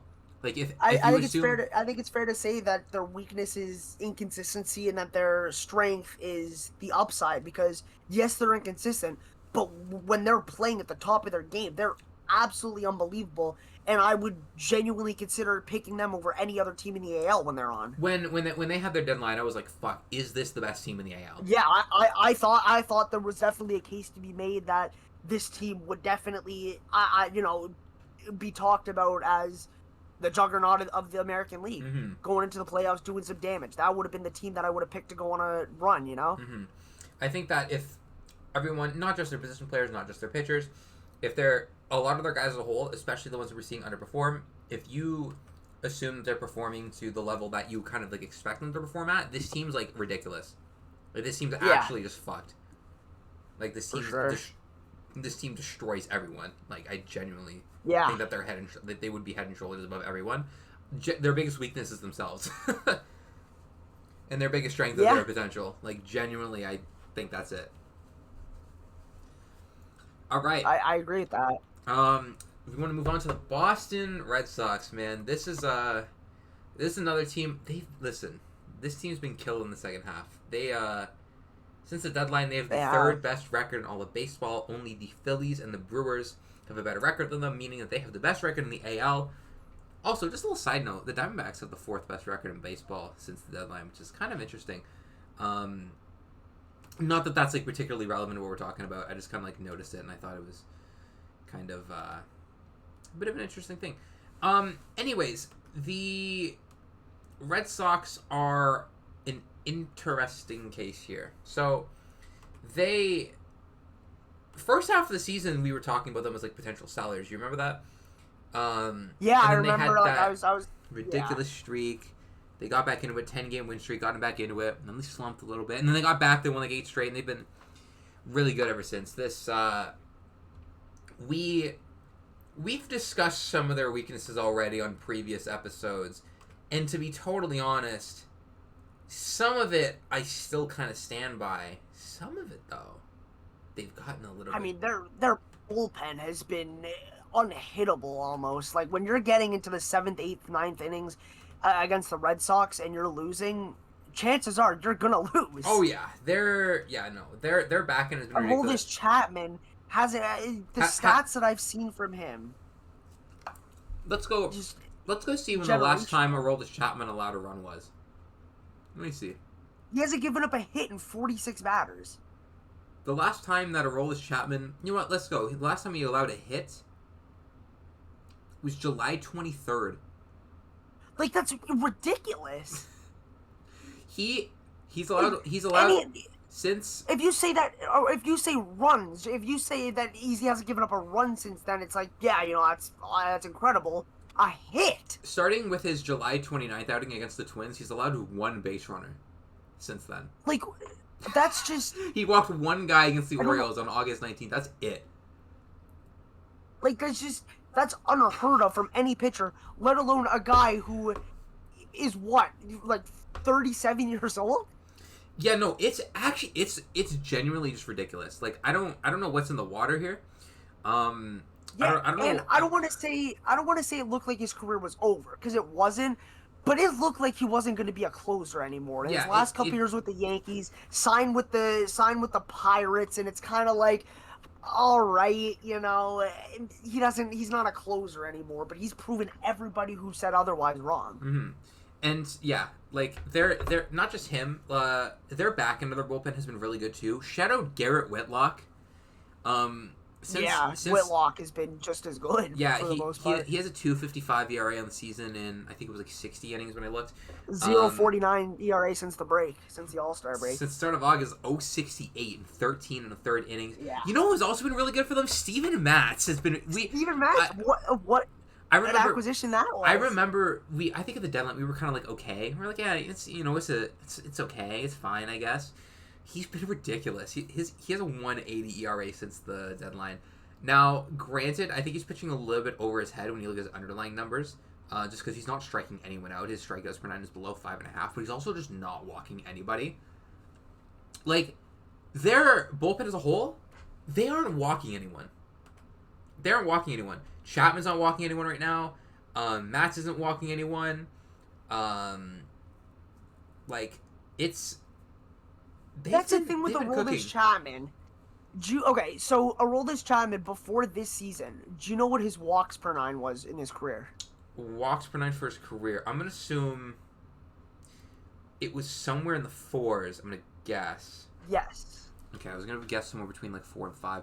I'm going to guess somewhere between 4 and 5. I'm going to say 4.75, right in the middle. 4.65. 4.65. You were really close. Do you know what it is this year? His walks per 9 is this year? 233. Wow. Like, that's another guy that has just made an absolute insane jump from just like, we were talking about it with, who was it that we were talking about? I think it was actually Teoscar with his career walk rate, and then it's just somehow plummeted. And funnily enough, Same thing for Chapman. His walk rate plummeted. Fortunately for him, he's a pitcher. Fortunately for him, it's what you hit. He's doing it. It's in the right direction. That's what you want. I think so. I think unfortunately for Teoscar, you want to get it up. I think someone needs to remind Teoscar, listen, your walk rate down. That's bad. He's gonna go, oh, I shouldn't swing at that. No, I'm kidding. No, I respect Teoscar. I had Teoscar jersey in my closet. Shout out to him. But no, back to the Red Sox though, and Chapman especially. He's been so ridiculous this season. It's weird because this is a pitcher profile who I think like 5-10 years ago you would expect this to kind of age poorly because he didn't have particularly good command. He walked guys. He walked a good amount of guys. Even when he was with the Reds, like he was still, the walks weren't quite what you would want them to be. And he pumped gas, so you were probably thinking when he hits his mid-30s, that velo is going to drop off, maybe mid to low 90s. Even if it's like mid-90s, he's pumping 95. With the walks, which at where you would expect it to be at that point in time, would not have made for a good pitcher, right? But here's the thing. Right. Here is the thing. He has not only somehow managed to not maintain 100 because he was never going to maintain being 100 consistently. His fastball this year, according to StatCast, is averaging 98.5 miles an hour. That's kind of insane for a 37-year-old. That is up almost half a mile an hour from last year when it was 97.9. We've seen it kind of fluctuate though. I mean, we've seen. I remember when he first came into the league, it was sitting under 99, and then it kind of jumped to like 100, 101, and then back down a bit, and then back up a bit, and then back. It's kind of, it hasn't been a steady decline in velocity. So the fact that he's able to find another level and kind of improve off of what it was last year. Yes, I mean, it's been a bit inconsistent, but it's nothing short of, incredible if that's exactly what you want from him. Yeah, absolutely. Like, he's like, it's the Red Sox getting their money worth. Yeah, like it's just like an insane sort of development that he's been able to do because he fixed his command issues. Like his command issues just are gone. Like this is the lowest walk rate of his entire career, which is like kind of ridiculous considering he's 37. He was walking over 3 more batters per 9 innings or last year he was walking about 3 more batters per 9 innings. It was 5.69. Year before that, 5.55. And there was in the sixes before that. Like, it was almost 7 in 2022. 6.07 in 2021. Like, that's what I mean. That's not a closing pitcher. You look at that. That's not a closer. It's not. It's really not. And all of a sudden, he just comes out. And it's not like he's not striking guys out either. He's still striking out almost 13 batters per 9 innings, which is down from the last 2 years, but who gives a fuck? It's a lot of strikeouts. You're not walking anyone. This is so much better. This is the best he's been in so long. This might be the best he's been since his early Yankee days. He might even be better than those days, to be honest with you. I don't think it's that crazy to say. This genuinely might be the best he's been since he was with the Reds. Yeah, it's unbelievable. Like we're seeing a lot of guys really, kind of turn back the clock. That's one of them, and I don't think anyone's doing it as well as he has. There is a very real case to be made that this is the single best year of his career. There's a case to be made. Do I feel like making the case right now? Not really, because it's not really the point of today. Right. But there is definitely, I can just look and see there's a case to be made for it. But yeah, I'm going to go with the back end of their bullpen, or their bullpen as a whole has been really good. I'm not going to classify it as their biggest strength, but I do want to give a shout out to the rotation. Lucas Giolito, Brian Bayo have been really good recently. Obviously, they have Garrett Crochet. Hats off, by the way, to Walker Buehler. I know they released him. I think it was actually before last week's episode, but shout out to him for his service. Still a bad deal, but shout out to him for his service there. That rotation, it's been better than I would have expected it to been over the past little bit. And if they can keep that up, that's obviously going to be a big strength for them. I still think the back end of their pen, or their pen as a whole, is probably going to be their biggest strength. Yeah. That is probably where I would go. What do you think? Yeah, I mean, I would agree with that for sure. I mean, it's not even just Chapman. I mean, obviously Chapman's kind of the man, that the head of the table there. He's kind of leading the charge, but I mean, it goes so much more than just him. Yeah, like we talked about it, like Garrett Whitlock, Steven Matz, or some of the other guys, right? Yeah. Like Bernardino has been great. yep, Justin Wilson has been good. I yep. mean, Greg Weiser, I don't know how you pronounce the last name. Weissart has been really good yeah, too. he's also been really good. I mean, He's they've been good. had He's the not bullpen as a walking. whole. He's not walking anyone, and he's not letting a single ball leave the yard. Like, it's actually ridiculous. He's been crazy. He's been crazy good. So, I mean, so is Bernardino. He's not giving up home runs either. I mean, their bullpen has just been doing an incredible job of keeping the ball in play. Mm-hmm. And honestly, the pitching staff as a whole, for the most part, not even just the relievers. I think the starters really, over the last little bit, haven't been giving up that many home runs. It's just they've been doing a good job of limiting the long ball, limiting the hard contact, and that's a reason why they've surged in the standings and they're, knocking at the door of the division, let alone just a wild card. I would be one to agree with you. Knocking. I know you're right, but I don't need to hear knocking on the doors of the division. I just don't need to hear that right now. I don't need that manifested. I don't need it accidentally spoken into existence. True. For one of their weaknesses, or not one of their weaknesses. For their weakness, it's kind of interesting because I don't think this team has like a ridiculous weakness. It probably lies somewhere on the position player side of things. I'll give you a weakness right here. What Rafael Devers. Oh man. Imagine him with how he's been in the second half. Imagine him inserted into this lineup. They currently have Masataka Yoshida as their DH. I hope it was worth. Could you imagine Devers was there? I hope it was worth Dustin May for half a season. I'm not even gonna lie. I genuinely think that is their biggest weakness. The fact that they're missing that superstar power bat. Yeah, you know what? It's the lack of middle of the order, like, presence. It's kind of the similar thing that we said to the Brewers, but at least like these guys have Alex Bregman. Exactly. It's the slugging. It's the slugger. They are missing a slugger. That's their weakness. They don't have a big time slugger. They had one. And you traded him away for half a season of fucking Dustin May. But the craziest part is the fact that... Oh, sorry. They also got Kyle Harrison, who's also not very good. Sorry, my bad. Oh, no, what's it called? The Dustin May was... Yeah, because they traded the... because they got Tibbs for Devers, and then they traded him for May. That's what I'm saying. So they got... And what also is just interesting is the fact that Devers literally is under contract for another, 7 years? Mm-hmm. 8 years? I mean, he just signed the extension 2 years ago. Like, it's not like he was, expiring at the end of this year, the end of next year, and it's like, all right, you know what, let's just try to get rid of him while we can, so we don't lose him for nothing. It was just, you know what, we don't want him. It's like kind of ridiculous. If you want to say he's a little bit of a diva, sure.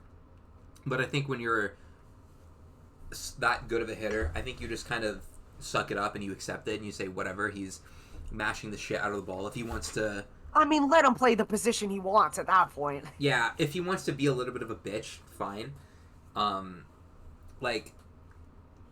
Legitimate. That trade still baffles me. I still think that was. I thought it was bad at the time. I think it's even worse right now because they traded Tibbs for basically fucking nothing. They traded for half a season of a not good starting pitcher.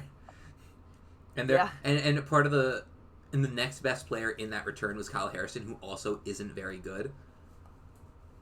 Like, yeah, for sure. It's bad, man. That's where you really, They don't. Yeah, that's their biggest weakness. They don't have that middle of the order slugger. It would have been a shame if you had one. You know what I mean? Yeah. Really would have been a shame. Definitely. I mean, I'd be scared of the team if they had a guy like Devers right now. Listen, I would be too. He almost. I'm not saying I'm not scared of them. I'm not saying that they're a bad team. I'm just saying I'd be more terrified. Oh yeah, because that's a 140 WRC plus bat that you're just throwing right into that lineup. Like, because the thing is, I think what people were saying, the people who were saying the Red Sox got the better end of the deal, they were saying, well, a lot of the value models, they have the contractors underwater, right? Which, to me, I kind of struggle to understand that. If I remember right, Devers only under that contract through, 35, 36, I think? Yeah, Like I his mean, in a age... sport without a salary cap and a team like Boston who spends, I don't really see how that's an issue at all. Exactly. Through his age 35 or 36 season, I think that's when he was up till, maybe 37, I'm not sure. But I don't really think that that's someone that would age that poorly by that time. Maybe the last 2 years are bad. But I think that also we need to actually get serious, and we need to realize but that by then you'd hopefully have won a couple World Series with him. that too, and Or at also least one. like literally any fucking long-term deal that's signed in baseball, the last few years are not going to be pretty. Like I think we've become accustomed to that. That's what you need to do to secure this kind of player, right? Exactly. I don't you expect give him a little more money up front to I don't expect the last 3 years of Juan Soto's deal to look good, right? I don't expect the last 2-3 years of that deal to look pretty, but it doesn't fucking matter. It does not matter for shit. Because when you look at him, when you look at the entire contract in its entirety when he's finished, you're not gonna nitpick the last year or two of that contract and be like, damn, he was bad. You're gonna look at it as a whole and be like, Jesus Christ, we got one of the best players, one of the best hitters ever on our team for that long. Yep.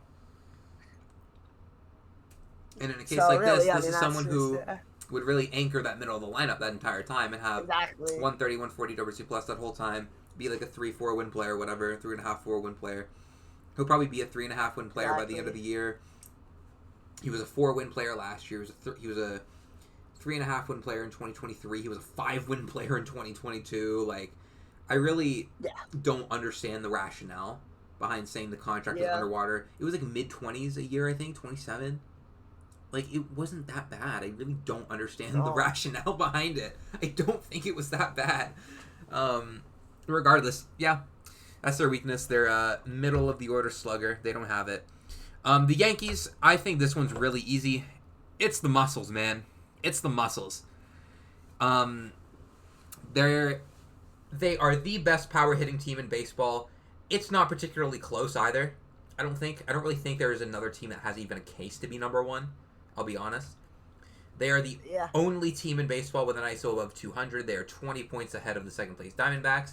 They're 241 home runs. It's first in baseball. They have 36 more than the second place Dodgers. Their slugging percentage, 458, is first. It is 22 points better than the second place Arizona Diamondbacks. And based on what Michael Kay said, could you contribute that to the orgies? That's possible. What? So I assume you haven't heard the Michael Kay quote. What? So the other day, Michael Kay said, what if they were in the hotel room and they set up a trapeze and there were people flying through the air having an orgy? He said that on his show on ESPN, the Michael Kay show. Dude. That was a real quote from him. Dude, what the fuck? Yeah, so I didn't know the context at first, and quite frankly, I couldn't even begin to guess what the context could. Now that I know the context, I still don't know why that's what he said. The context was that Aaron Boone, before a series, was in Chapel Hill at the UNC football game on his day off because his son is an assistant coach for them. And obviously was just supporting them, right? I mean, why not? That's what you do. You support your kid. But Michael Kay was saying something along the lines of, he said, I'll just read the quote, so I'm not, just saying along the lines. I've always said that about players too, when players are out. Well, they should be back in their hotel room. Okay, what if they're having an orgy in their hotel room? That okay? You wouldn't know about it, so they go out to eat dinner or they're having fun with people outside. Well, that angers you because there's a game the next day. What if they're in their hotel room and they set up a trapeze and there's people flying around through the air having an orgy? You wouldn't know about it, but you'd be fine. What? Like, I don't know what could possibly, make you think of that. Like, dude, that's a fucking prime moose-ass tweet, bro. Like... Oh my god, that's a domer right there. But that is a domer. Oh my god, what the hell? Yeah, dude. I mean, that's something, all right. Dude, your reaction when I said that was pretty funny. Dude, what the? That's ridiculous, man. What the hell?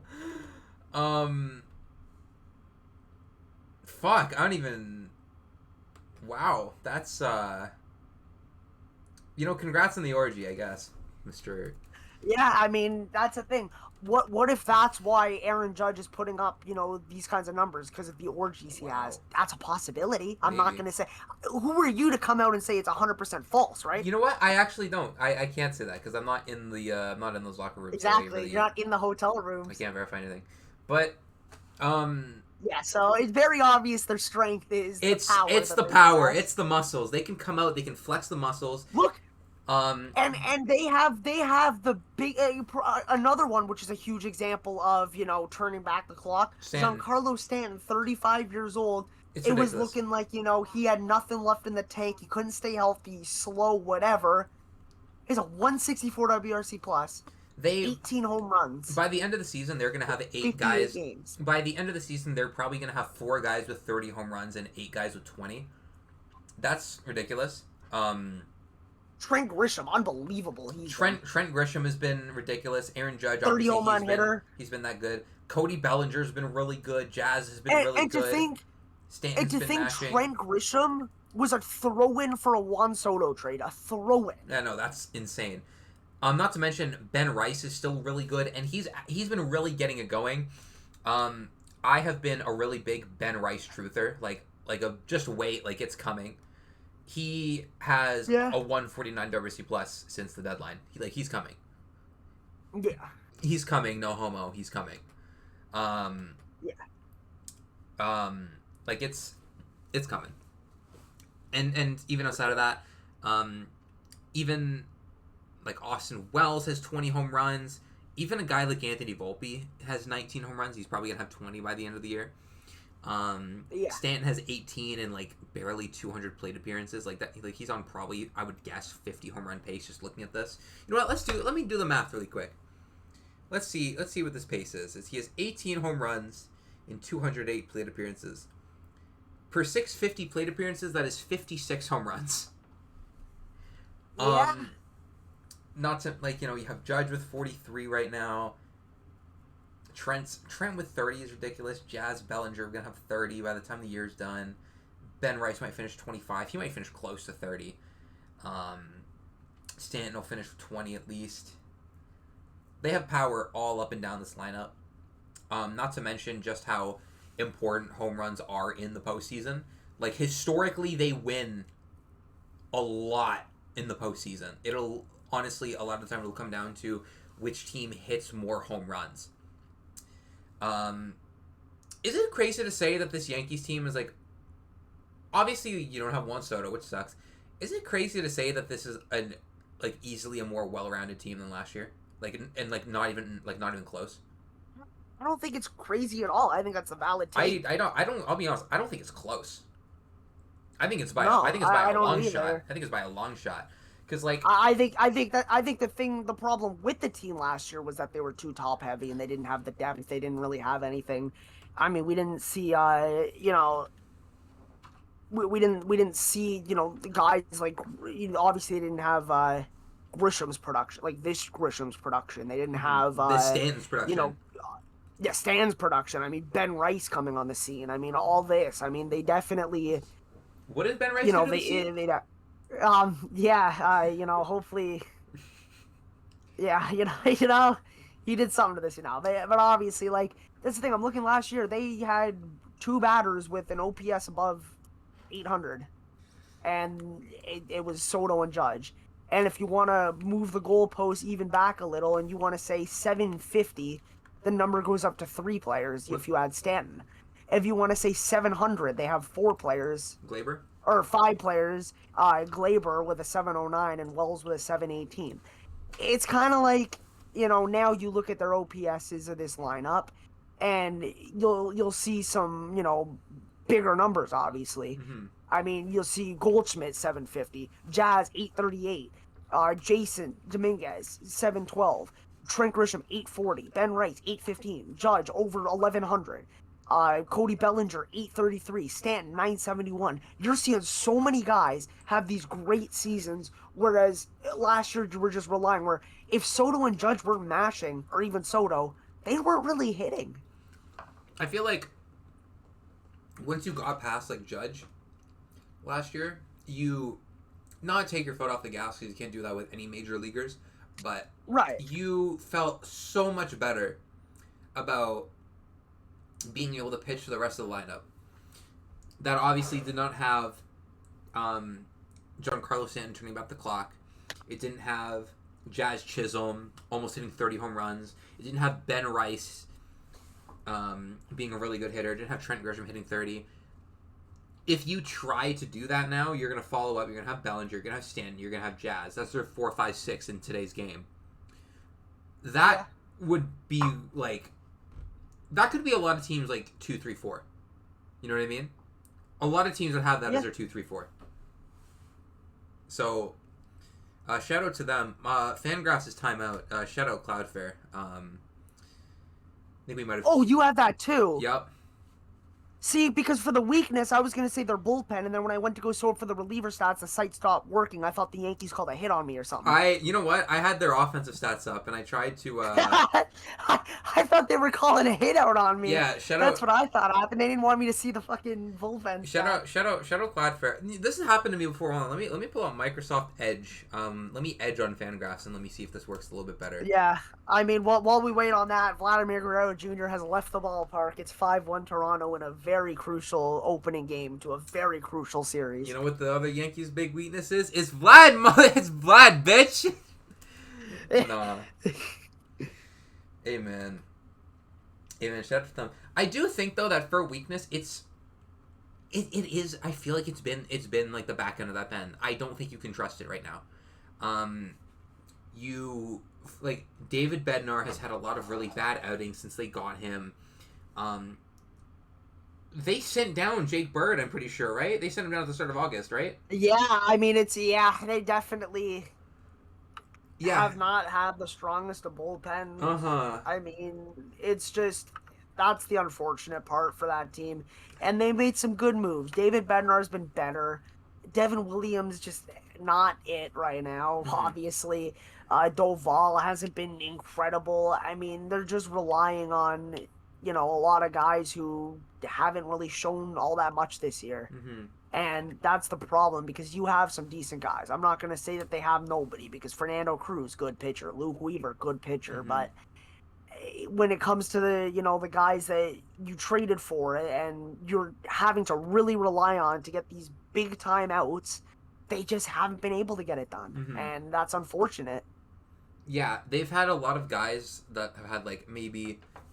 It feels like every time, even if it's not consistently one guy, it feels like they've had a lot of outings recently where it's been someone, like, whether it's, maybe they don't always blow the game, but they make you sweat for it. They give you a heart attack even if they win the game.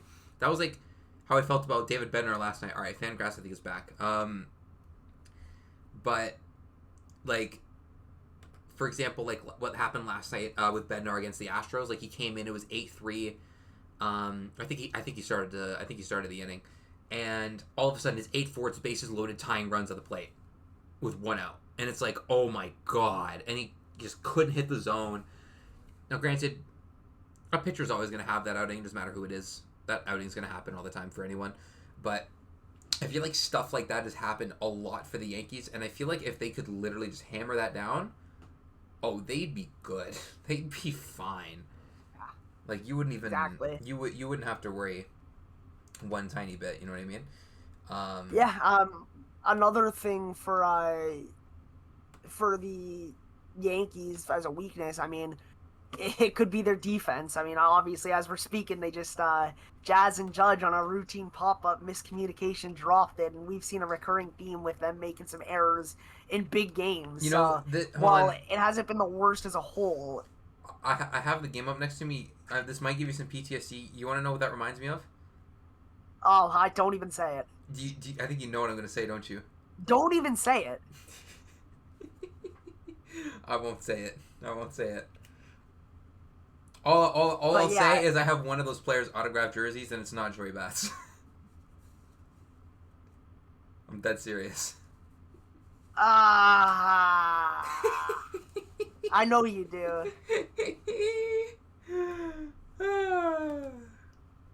I know you have it. I'm, I think you've shown it. I don't. I liked him though. I liked I him liked though. him. That was the That guy. was unfortunate. You remember prime bases loaded? That man right there. Yeah, Remember that man? man, I miss those teams. I But so do back I. to this, obviously. Yeah. Yeah, the Yankees definitely, have some issues with the bullpen they need to work out, but their power, their Mm-hmm. offense, if they're gonna go make a deep run, it's because Mm-hmm. their offense is carrying through Yeah. the games. Yeah. It's because they're flexing the muscles, right? And we know this. Home runs rule the postseason.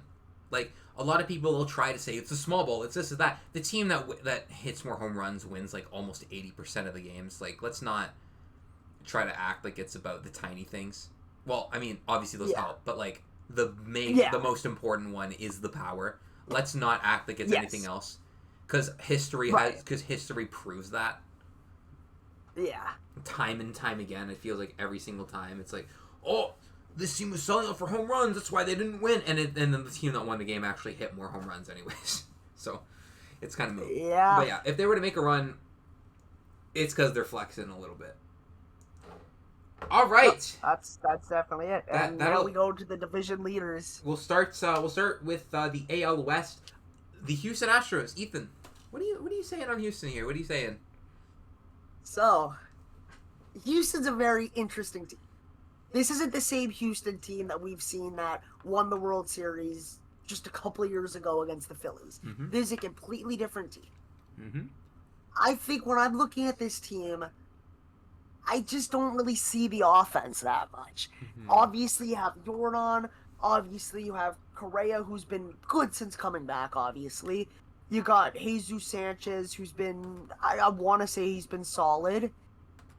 You got Jeremy Pena, who's having an absolutely phenomenal bounce back year. And then you just, I don't know, then you kind of fall off a little. I mean, Yanir Diaz, he's fallen off. Ramon Urias isn't great.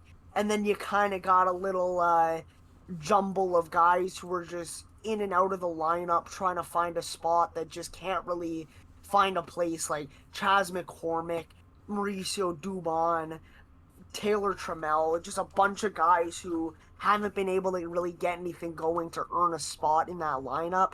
And I think that's a reason why the offense has been struggling because, well, the top guys are doing their thing. The guys that, the supporting cast isn't doing their thing. Mm-hmm. And that's the problem I see with them. But, I mean, obviously things can change, but yeah, as we're recording right now, that's what I would say their biggest weakness is, the fact that they just don't really have the depth of the lineup that a team like the Yankees did that we were just talking about. Mm-hmm. Like another thing is that like they've had a lot of guys recently, especially that have been kind of scuffling. Like Jose Altuve just has not been hitting recently. Yanir Diaz, No. who coming into the year is someone that myself and I think a lot of other people also expected to be really good. He's not been so good recently.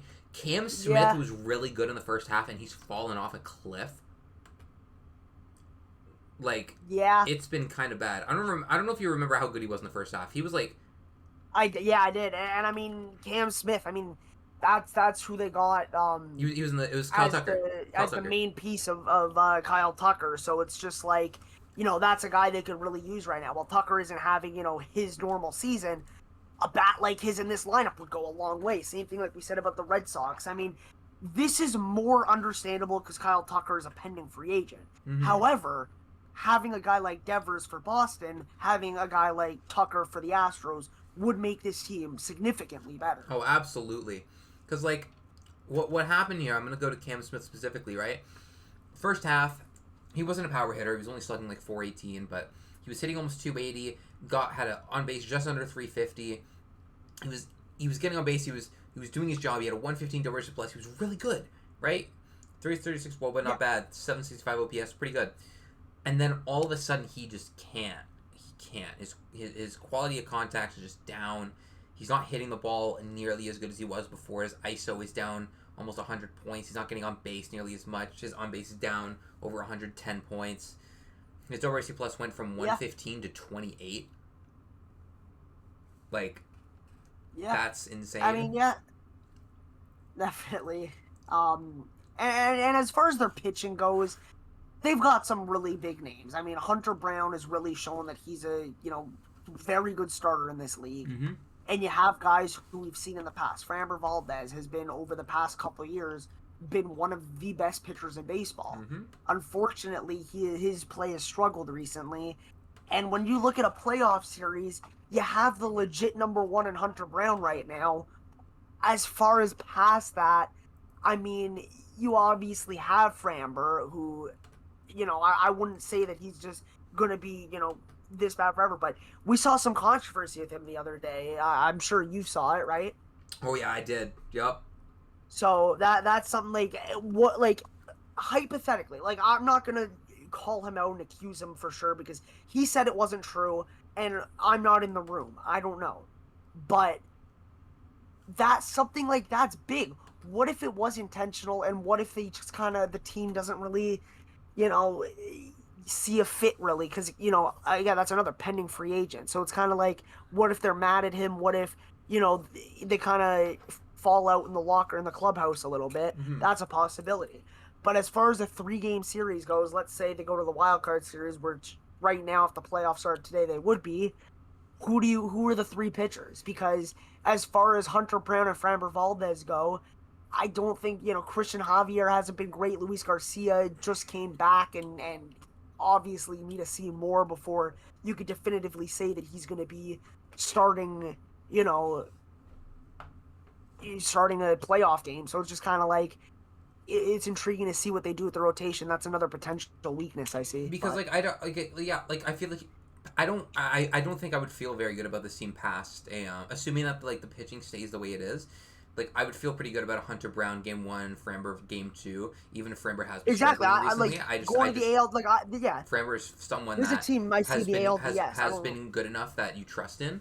Past the wild card series, I don't trust them that much. Because when you need a third, maybe fourth starter in your rotation, I don't know how much I can trust it. It's almost like you would have to consider running a bullpen game, and I don't know if you want to do that in that short series. No, I mean, their bullpen's been pretty good. It's not like their bullpen's been bad, and you definitely don't want to do anything to mess that up and ruin the mojo that they've got, and you don't want to do something that taxes them, that fatigues them. You want to do your best to keep them fresh, because that's a big part of why you've been winning ball games. I think the bullpen might even be the strength of that team right now. If you go backs up against the wall here, like let's say you go Hunter Brown, Framber game 1, 2. You throw someone out there, Ryan Gusto, Lance McCullers, whoever the hell you want to. I'm throwing names. Are you like Luis Garcia, 6 innings pitch? I don't know if you could just rely on him right now. Let's say one of those variety of guys is the game 3 starter, and then boom, you're down 2-1. Do you go bullpen game 4, or do you go like Hunter Brown on short rest for a game 4, and then go bullpen game for game 5 maybe? Look, I just depend. First of all, it depends on how the series is going. If you're up like in the series, let's say 2-0 or something, or 3-0 or 2-1, you can maybe afford to do that. If you're down in the series, can't afford to rely on. I'm saying if you're down, right? Do you maybe if you're down? Do you go maybe bullpen game 4 because like your guys wouldn't be rested enough, and then you go Framber game 5 or like Hunter Brown game 5 or whatever? It's possible. Personally, would that legitimately be your best option? Because I'm honestly starting. I'm thinking it might. Think it might. I don't think it's a good option, but it unfortunately might be the best of a bad situation because, again, they just don't have that depth in the rotation. It's so top heavy. Hunter Brown, Valdez, who again, Valdez has been struggling lately. That's not a guy that if the playoffs started right now, I could 100% have full faith in. And it's just unfortunate because of how good he's been over the past couple of years. And even overall, the year he's been solid. It's just recently he's kind of really been struggling. Mm-hmm. And honestly, with the stuff that happened, with a potential rift in the clubhouse and him being a pending free agent, it's kind of like for all we know, he might already have 1 foot out the door. He might not be fully invested anymore. We don't know. Mm-hmm. So it's really kind of intriguing. I think you could still trust him, but past Hunter Brown and past Valdez, I can't. I don't really know if you have guys you can trust. Like, if I don't think fully. so either, to be honest with you. That's So why I I was mean, floating the idea yeah. of like a bullpen game in like a game 4 or something like that. If you Exactly. really don't Like have an that's option. the thing. And put it this way: if you're contemplating a bullpen game in the postseason, you're probably not going far. Yeah. Unless you get a miracle run out of somebody. Yeah, for sure. Unless somebody just comes out of the blue and just pitches a gem. But What are they doing again, to the Blue? okay, all right. You gotta relax. What would you say their strength is? There's. I honestly probably would go. Sorry, I can't. I'd say bullpen. Probably I probably would. That's what I was trying to get out because I know, like for example, I know like Josh Hader's on the injured list right now. Obviously, like that kind of sucks. But he's gonna be back. Like I don't think that's a super long term thing, so you'll be fine. They've had a lot of guys, especially recently, that have been ridiculous. They have Ryan Abreu. They have like Brian King has been really good for them recently. Daniel De Los Santos has been ridiculous since the start of August. Like I'm just saying. I'm only saying this because he hasn't given up a run yet. But Craig Kimbrell's been solid so far. I'm not saying that that's something that you can count on going forward. But I have to give the respect. Is he 4 innings, no runs? Is he taking the closer job? Is he a Game 5 closer? Games 5 4. You bring him in the ninth. We've seen guys turn back the clock. Why not him, right? Yeah, man. But no, like they definitely have good relievers, and they've had a lot of contributions from guys you probably wouldn't expect, and so I think it's given them a lot of reassurance in okay, if a Josh Hader's unavailable for a day, he's pitched whatever, he threw a lot of pitches last night, whatever. You have a lot more confidence in your pen that all right, we can probably make it through. Yeah, and I mean, a guy I'm looking at as well is Bennett Sousa. I mean, that's a guy that no one really expected to do much. First half, he was unbelievable. But even going a bit shorter of a sample size, the first couple months of the season, he was incredible. Obviously, since then, it's been going down because Bennett Sousa isn't really going to sustain those insane numbers. Mm-hmm. But he has still been good. And that's what we're talking about, where guys kind of, make their name known. They kind of make a name for themselves and they earn their spot. And that's one of those guys that I think has been, I don't want to say an unsung hero, but, a guy who definitely wasn't expected to do much. And a guy like Steven Okert, too. Mm-hmm. I mean, obviously, since the break, him and Sousa, the numbers have dropped a bit. But if they can get it back to sort of what it was before in the first half of the season, they've got a really stacked bullpen with some, high leverage guys like King and Hader already. So Okert too, especially, is like or Abreu, not King. Wrong, Brian. But well, both of them. Both of them. Yeah, have been obviously ridiculous. King's been good, but I meant to say Abreu. Yeah. Well, even not to say that King hasn't been good. Yeah. In the case of Okert too, it's been like he does so many things well that like just translate well to being a good pitcher, and that kind of sounds stupid when I say it out loud, but when I say that, when I say that, I mean like his process is really good. He strikes a lot of guys out. He doesn't walk out. He's not someone that you can expect to have like an inning or an outing where he walks a shit ton of guys. His biggest problem in the past little bit, I know he says his numbers have dropped a little bit. The big thing has been the home runs. He does not. That's the problem is guys hit a lot of balls in the air against him, like just in general.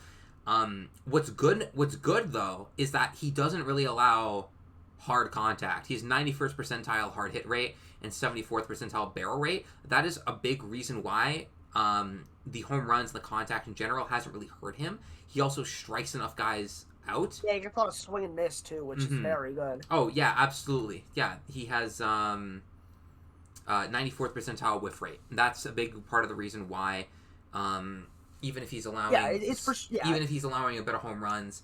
In the last little bit on the season, it's not very high. Back for sure. Oh yeah, absolutely. Even since the deadline, his ERA is still under 3, even with his numbers being like down, quote unquote. Yeah. I mean, it's the same thing with Bennett Sousa. I mean, his chase, he's in the 98th percentile in chase rate, 98th percentile in whiff rate, 89th in strikeout, 63rd in walks. and obviously the hard hit 79th, like he's not giving up a shit ton of hard contact. Mm-hmm. And it's kind of like these are guys who, yes, they've been struggling over the last couple of weeks, but I think it's fair to say that they're going to be able to get their game back to where it was a couple months ago. Like, not even like, I'm not saying like even 4 months ago, I'm saying like 2 months ago. Mm-hmm. Yeah, so you keep him, and you take all these guys, and then you throw Josh Hader on top. Just a little cherry on top. Yeah. He's one of the best relievers in baseball right here. Icing on the cake right there. Imagine that, right? For sure. So, I think that's about... I think we can get about finished with the Astros right there. Our next team, we're going into Motor City right now. The Detroit Tigers. They have the second best record in the AL right now. They have been one of the best teams in ball overall for the season. They've been still really good since the break, since the deadline. This team is a little bit more interesting to look at because I think that their big thing, you remember at the deadline, we were saying bullpen. They really need, they need guys in there, right? Yes. They, their addition was, Kyle Finnegan. And it was like, okay. That's a guy that you were so high on. I was going high on. into the. I kind of was high on. He has lived up to every expectation that you've had. He hasn't given up a run yet. He hasn't. He hasn't. It's been ridiculous. I'm Kyle Finnegan truther. I never once said he was a left-handed pitcher. By the way, if anyone tells you that, they're lying. No. Brant Herter's another guy who's been good. Yep. They have some dogs in the pen. Bro, Rafael Montero's been good. Although we could just go on and on. Let's be real here. The Rafael Montero one is not going to last. He's not striking guys out, and he walks a shit ton of guys. That's not going to last.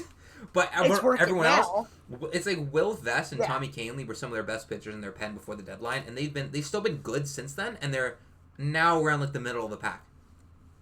You know what I mean? My thing with them is who starts. It's the same thing as we said about a bunch of teams, but who starts a playoff series? Obviously, the game one starter. I mean, that's the most. No one even needs to discuss the game one starter. That one's easy. And I would say the game two starter is also relatively obvious. Mm-hmm. I would say that Casey Mize is in that spot at this point. Mm-hmm. But where do you really go after that? I mean, how much faith would you have in, Charlie Morton at this point, or Jack Flaherty at this point? That's the other thing is, I feel like at the deadline they could have added some, good depth starters, and they, the guys they got, Charlie Morton and Paddock, already I didn't think that they were very good, right? And they've been, with all due respect, they've been really bad since the trade deadline. Bad. I'm pretty sure Paddock's ERA since then is over 6. Let me see. Yeah, it's 6.38. Yep. Morton's 5.81. That's not too great. I mean, they've been getting offense, so definitely that's helped out on the pitching a lot, the fact that they're getting the run support. So that right there is a positive. But unfortunately, as far as, the rotation goes, it's just very top-heavy. Mm-hmm. And I see them as a team similar to Seattle, where the upside is there, based off how they've been playing. Obviously, they don't have the same big names in the lineup as Seattle does, but they've got guys who've really shown themselves as good hitters. We've seen Kerry Carpenter take a leap. We've seen Torkelson play like a first overall pick. Riley Green's been good. Yes, exactly. Dylan Dingler has been one of the better catchers in baseball this year. Yep. On both sides, both sides of the field, offense and defense. They've been getting this level of offense with guys like Gleyber Torres and Javier Baez, who might have remind everyone they both started in the All-Star game. They've been really bad since the deadline. They've combined for 0.1 Javier Baez. Okay, granted, a lot of heads. Granted, the Baez one in the All-Star game starting was ridiculous, anyways. But even so, it was. Even so, he was still good. But he was objectively good. He was objectively very good in the first half. But with him and Torres, WRC plus, He was 115, something like that. He was good. His WRC plus in the second half is 39. That's not a starting player on any team, let alone a playoff team. Exactly. Since the deadline, him and Torres, him and Gleyber, they've combined for 0.1 WAR, F4. Yeah. That's their combined. It's been bad, and despite that, they still have a lot of offense. They've had a lot of guys step up, and I think that has been their biggest strength. They have the depth there. They do have the depth. They don't have the top heavy talent, the depth that the Yankees have, where all the guys are mashing, but they have the depth in the sense where everyone just kind of does a little, Mm-hmm. and it kind of goes a long way. Exactly. But it's just, as far as the pitching goes, it really just makes me nervous for them, what they're gonna do. I mean, Scooble, I'm not gonna say is a guaranteed win because obviously you have to play the game. Yep. But you're probably getting insane performance. I do And then have to Casey say Mize, yeah, that with their added like offense, not added offense, but with their offense being good recently overall, I do worry about. We said this about another team. I can't remember who it was. I think it was the Padres. I do worry about the power for this team because this team doesn't have like a whole lot of pop. Since the deadline, they're 17th in the league in home runs. That kind of worries me. This isn't a team that's going I to would slug. say that worries me too.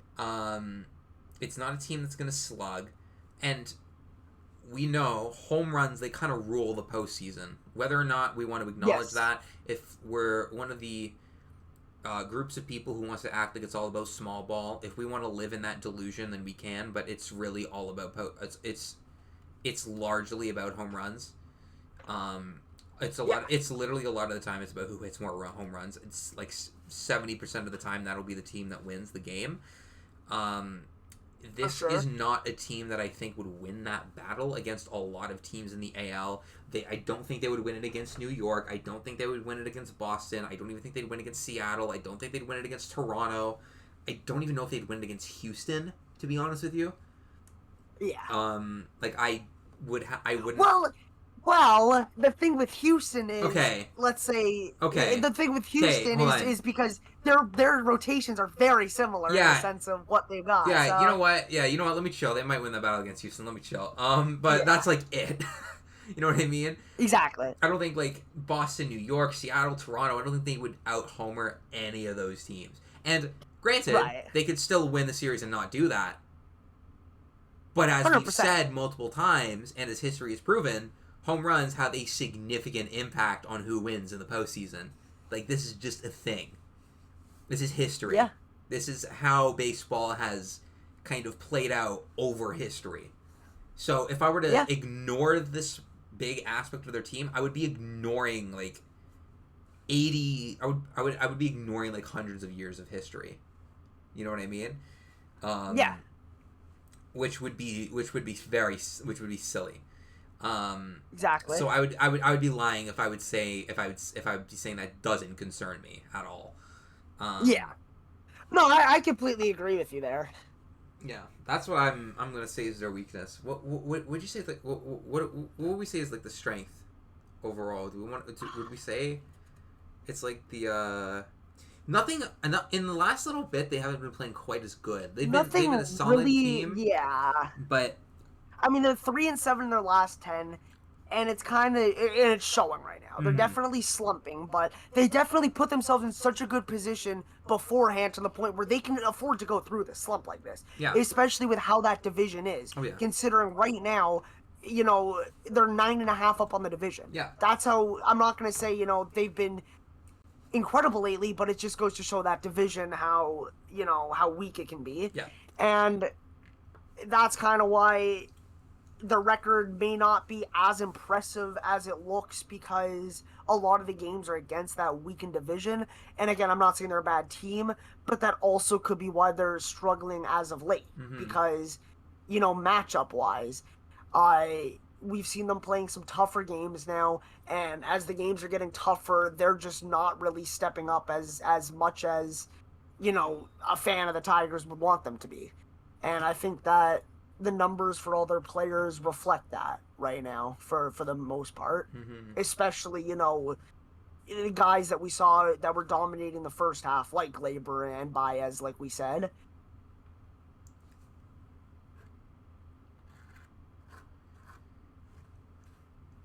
Yeah, man, it's a team that they haven't played as great recently, so that's why I generally kind of have a harder time picking up like a strength of this team. Earlier in the season, I would have been saying it's the front end of that rotation because I think Skubal, Mize, you remember Jack Flaherty had a really good start to the season before he fucking fell off a cliff. I would have said that's like an easy strength for them. That rotation would mow, and now they just haven't been that recently. Mize has kind of struggled a bit recently. Flaherty, And as I said, he's kind of fallen off. I don't know the extent of Reese Olson's injury, so that's also why I kind of left him out.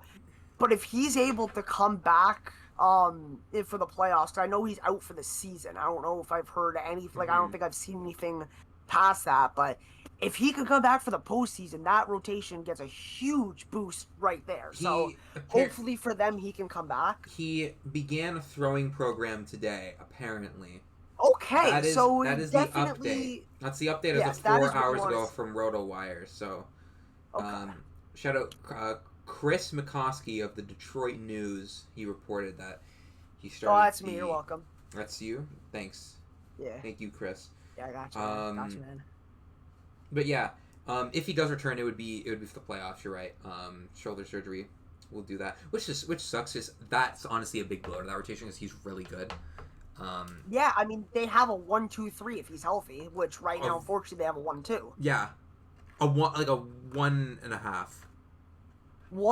And I'll say 1.75. Yeah, you know what? Yeah, you know what? That's actually I think better. 1.75. This is another team where I think it's actually very valid to say like the ceiling, the potential, right? Because I think they have a lot of guys playing like kind of like under their heads, if you want to say that. Like Mize, like Baez, like Kleber,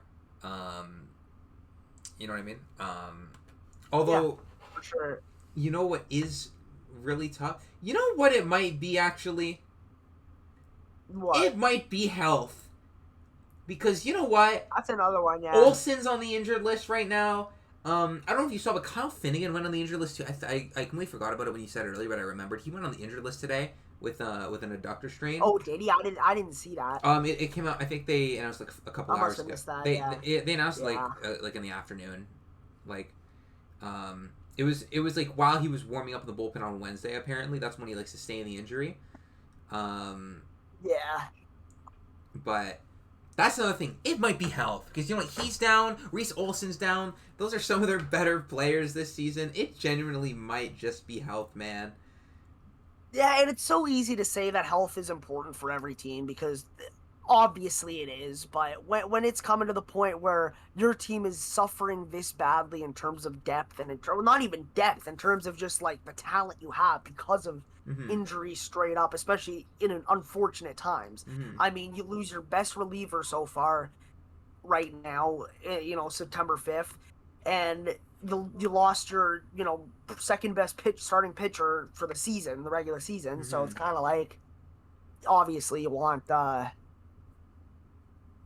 obviously, you want them to stay healthy there, which is true about any player, but more so when it's guys that you are literally relying on. Absolutely. Not to mention, like, not that he's been, like, particularly great, but, like, Paul Sewald's even on the injured list right now. Is he on the Yeah. And I know that was a guy they picked up at the deadline. He had a shoulder thing.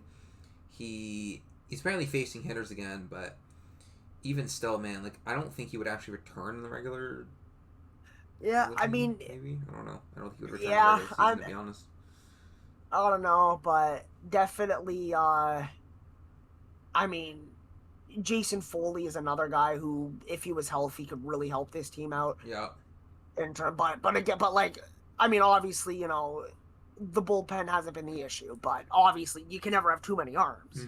So that's that thing. But so I think that's a tough one. He began throwing recently. Apparently, he started like a throwing program thing, like at the end of August. He did. Okay. So that's something for them. But honestly, they have a lot of guys that I think, you know what, it could be health because they've had a lot of guys who are injured right now who very well could be contributing very positive things to this team.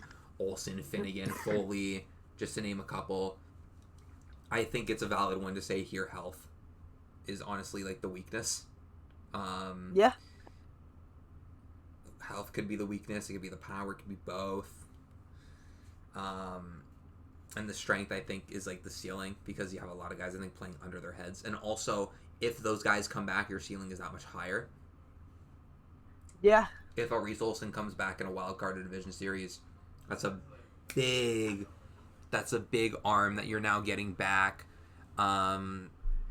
If he comes back, I'm taking them over the Astros. Yeah, if a Kyle Finnegan comes back, that is now an elite reliever that you have, or based on how he's pitched with the Tigers, that's now an elite reliever that you have coming back.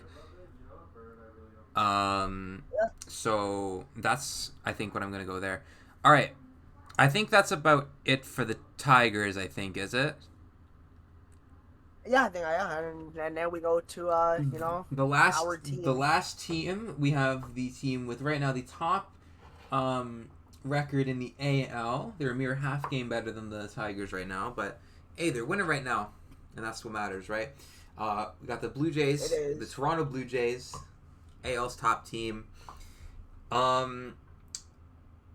This is a team that has definitely shown some strengths, and they've definitely shown some weaknesses too. I think both of them kind of revolve around like consistency. Wouldn't you agree?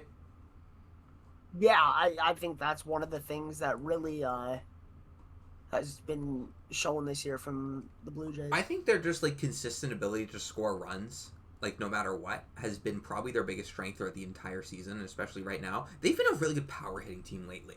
Like they're not a slap merchant team. Okay? So, like, since the deadline, they're third in home runs. That's probably flying under the radar a lot of times. They're third in ISO over that span too. They're second in slugging. Not to mention they get on base a lot too. They're third in on base percentage. This team hits. This team is hitting in the right ways, and they're just scoring a lot of runs. Period. Right. So, I would probably say that's my biggest strength for them. Is the consistent ability to score runs. A large part of that is because they're able to just run a plethora of different guys in a lineup, and you have confidence that, like, you know what, there's enough good hitters in here that they're going to do something, right? Even if a guy like George Springer sits and you, whatever, right? If Kirk is sitting, you feel good enough about Tyler Heineman. You've low-key felt good about a Ty France lately, which is a really weird thing to say. In 2025, you feel good if it's Ernie Clement in there instead of Andres Jimenez. You would feel good if Nathan Lucas is out there instead of like Schneider, Springer, Varsho, or whatever combo, right? You feel good about a lot of different guys being good hitters, and it's not like they don't have like the big time guys too. Like Springer and Vlad are some of the best hitters in baseball this season. And that is not a stretch to say that.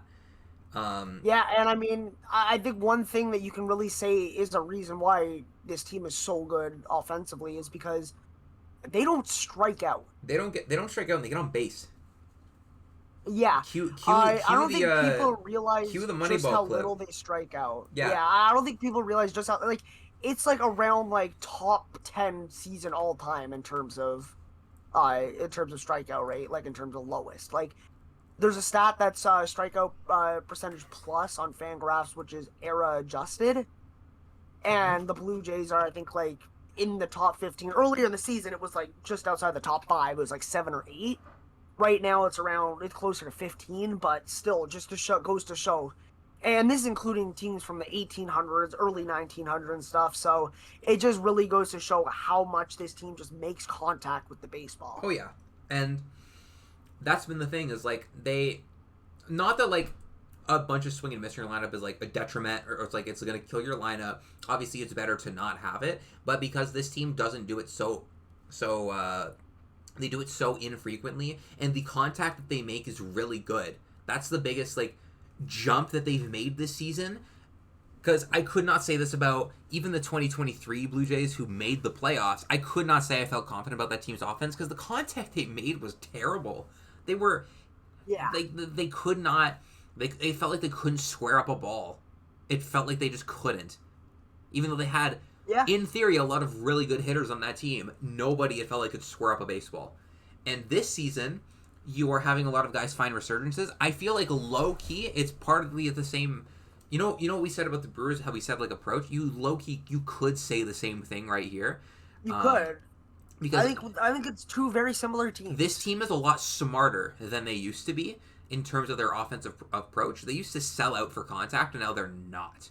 Not that they aren't making contact, because like you said, they like don't strike out ever. But when you are selling out just to hit the ball, you are now not hitting the ball as well. And when that happens, you hit a lot more weak dribblers, a lot more weak pop-ups, weak liners that are not going to accumulate a lot of runs over a larger sample. When you're hitting a lot more line drives, hard ground balls, hard fly balls, getting more barrels, that's overall going to just equate to more runs, simply put. Also, when you're chasing less bad pitches, when you're able to lay off one, even if it's just borderline, and say, you know what, I want my pitch, and then you're able to hammer that one, or at least give it a rip, you're going to end up in a much better position to win a game than when you're hitting all these weak tappers and you have to rely on every type of little thing. When they made this kind of switch over to like a more defense and pitching team, right? It felt like they had to rely so much more on being able to do the little things. Not that they were better because they're now able to do little things better. It's now that they had to do all the little things perfectly if they wanted a chance. Yeah. That's what it feels like now versus then. Yeah, and here's a common theme that we've heard today. Stop me if you've heard this one. Yep. Turning back the clock. Yep. George Springer last year was not good. And I'm not going to say he was, absolutely dog shit, worst player ever. He wasn't good. He was definitely not playing the contract. He was bad. And then he was bad, for sure. And then here comes spring training. And obviously, don't put too much stock in his spring training because it's spring training. He was hitting under 100, OPS just over 400 in like 40 at-bats. And it was at the point where it's like, okay, Allen wrote in, you're starting, Springer, it's time to hang him up. And a lot of fans were calling for his DFA. And obviously that doesn't mean the team was going to, but it just goes to show that it was looking really bad. It was looking like his career was pretty much over. And he said, you know what? Let me just have the best season I've ever had. Why not? Things were looking really grim. It was. And like he just said, it would just be cool if I just had a career year. Why not? For fun. Let's just do it. Just say, fuck it, why not? And that's exactly what he's been doing. Yep. He's been mashing the shit out of the ball. He's not the only one. Vlad's been a top 10 hitter in baseball this year. Bo Bichette's actually just been, like, ridiculous recently. He's been on fire. He's been an overall top 25 hitter on the season. He has a 130 WRC+. Heading into Friday's games. I don't feel like going onto his thing and checking and equating that, but he's been ridiculous recently, and shout out to him, because he actually, like, wasn't very good for the first couple months. Like, he was, like, a barely above. Sorry, who did you say? I was talking about Bichette. Oh, yeah. Like, now he's also having basically a career year. Oh, yeah. It's unbelievable. Yeah, he's been ridiculous recently. And I don't know if it's going to be with us, but man, he's definitely earned himself a nice paycheck in the offseason. Yeah, he locked in. Because at first you remember he was like a 105 WRC+ for the first little bit. And I was like, man, what are you doing? And they kept him at the top. And last year, it looked like he wasn't even, going to make it to the end of this season with Toronto. Yeah. And now it's looking like, do everything in your power to resign him. Yeah, now it's looking like he's going to hit top of the order in very important games. Very important playoff games. Yes. So, shout out to him, man. I think that's overall what it is. It has to do all around with their offense, whether you want to say it's their consistency, the length of their lineup, the depth, or just their overall approach. It's somewhere in there. I'd probably go with their overall consistency, because even if they're not doing the small ball thing and they're hitting a bunch of singles, they've all of a sudden they've just learned how to hit the ball out of the yard. If they're not doing that, then they'll fucking just hit a rally on you and have 7 out of 8 batters reach base, score a couple runs on you that way. And that's the thing, a lot of people were saying the home runs will come with this team because they have so much raw talent and power for them not to come. And it's been coming recently. And they are. I mean, Dalton Varsho, since coming back from injury, he's hitting a home run every 10 at-bats. Yep. That's unbelievable. Yep. They're 30 and more obviously that's not sustainable, but at the same time, this is a guy who's had a 40-plus home run season. Yep. Or not 40. I don't know why I said 30, 40. 30. 30 He had plus what, is what I meant. 32 with Arizona. I know what you meant. I think it was, yes. Yeah. So it's definitely somebody who, has the power. We just hadn't been able to, see it because he hasn't fully been healthy. Mm-hmm. But now that he's been able to stick around for a bit health wise, we're seeing it firsthand what he can do. Absolutely. And we don't even need to talk about his glove. It speaks for itself. He's one of the best defensive outfielders in the league, and I'm so glad that they are, like, he's just fully in center right now. I could not stand the Kevin Kiermaier, Dalton Varsho outfields. I could not stand them because you were just losing so much value by having him in left field and having Kiermaier there too.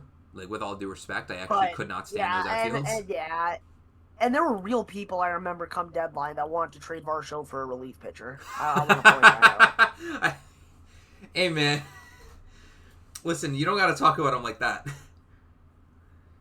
No, I'm kidding. Yeah, no, you know what? You do, because that's ridiculous. You do gotta call him out. That's ridiculous, man. So that's obviously a strength, and I don't think the weakness is controversial. It's obviously been the bullpen. It's been the bullpen. A while ago, I would have said it would have been their starting rotation, and it would have been like everyone, like, honestly, like, their top end rotation talent, because, like, but that's figuring itself out. Gossman's been really good recently. That's what I'm Scherzer is Scherzer. That's why Bieber has been, it's Shane Bieber. What an addition that was. That's why I said I would have said that a month ago, and now I wouldn't. I know, because I legitimately feel really good right now about a Bieber, Gausman, Scherzer 1-2-3 in the playoff series. And even with Bassett and Brios's home run issues, when you're considering the fact that they're the 4 and 5 starter at this point, that's not even the worst thing in the world. Especially when come playoff time, your rotation shortens. If you're Toronto, you're in charge of this rotation, right? You're probably running out of Bieber, Gausman, Scherzer 1-2-3. Maybe Scherzer, Gausman, but I don't know, whatever. That's your 1-2-3, the right? order. The order. Those are the 3. That's not the important part. Here's the question I'm going to propose to you. Do you throw Lauer in there as the 4? There's still a month left in the season. I think that we don't have the answer yet. I think it's too early because Lauer we saw get lit up, and I'm not going to use one outing as a reason to not use him, but Barrios and Bassett have been struggling, and Lauer has been good. It's kind of at the point where you got to wait and see. I still think that those spots can be earned, but I think Gausman, Scherzer, and Bieber are as good as penciled into the rotation come playoff time. And like a confident 1-2-3, not just a one like before the deadline. Not like before the deadline, it would have been like maybe like Gausman, Bassett, Brios, and you probably didn't feel that good about it. You felt like very like iffy. Like I would not have felt good about pre-deadline rotation in a playoff series. No, I would have been like legitimately like Eric Lauer was like the best starting pitcher on the team before that. Yeah, but been like, the bullpen. God. Yeah, the bullpen. I mean, Jeff Hoffman has been terrible. It's literally their high end relievers. Their high leverage relievers cannot pitch recently. I don't know what the fuck it is. Sir Anthony's the only guy where it's kind of like, yeah, I trust this guy, and even then, it's not like a full on trust. It's I just trust him more than anybody else. Yeah, and like, it's. Him and Tommy Nance are probably the 2 best relief pitchers on the active roster right now. Fucking Nance, bro. Nance a make her dance. Nance a make her dance, baby. Dude, can we talk about Jeff Hoffman? I don't understand this. I actually do not understand this. Because, like, in theory, he should be really good. He strikes a lot of guys out. He doesn't walk many guys. He's given up more home runs than pretty much any Jays reliever, like, ever, basically. And, yeah, it's, like, actually ridiculous. Like, where is this coming from? I actually just don't get it. It just goes to show how volatile relief pitchers are. He was one of the best relief pitchers in baseball from 23 to 24, and now he's struggling. If you look at his barrel rate, it was the 99th percentile at 2.5% back in 23. Last year, we saw that take a massive hit, going to 7.6% in the 52nd percentile. And this year, it's the 1st percentile at 13.5%. Yeah, that's just been on a steady decline. Yeah, they're rocking his shit. Yeah, and and the unfortunate part is it's not like it's just, for the most part, it's his fastball that the damage is coming off of. Mm-hmm. His slider's been great. His splitter's been great. It's really just the fastball. And if you don't have your fastball, your four seamer and your sinker going, you can't just rely on the off speed and breaking. Yeah, You need more than that. You can't. And I guess you could consider a split finger a fastball. People do, but the way he uses it, it's not. It's 90. It's not a fastball. Not for him, at least. I'm saying not for him. There are guys who you can make that argument, but for him, no. And the thing is, that's a good pitch. I mean, the slugging percentage on the splitter, 360. The expected is 279.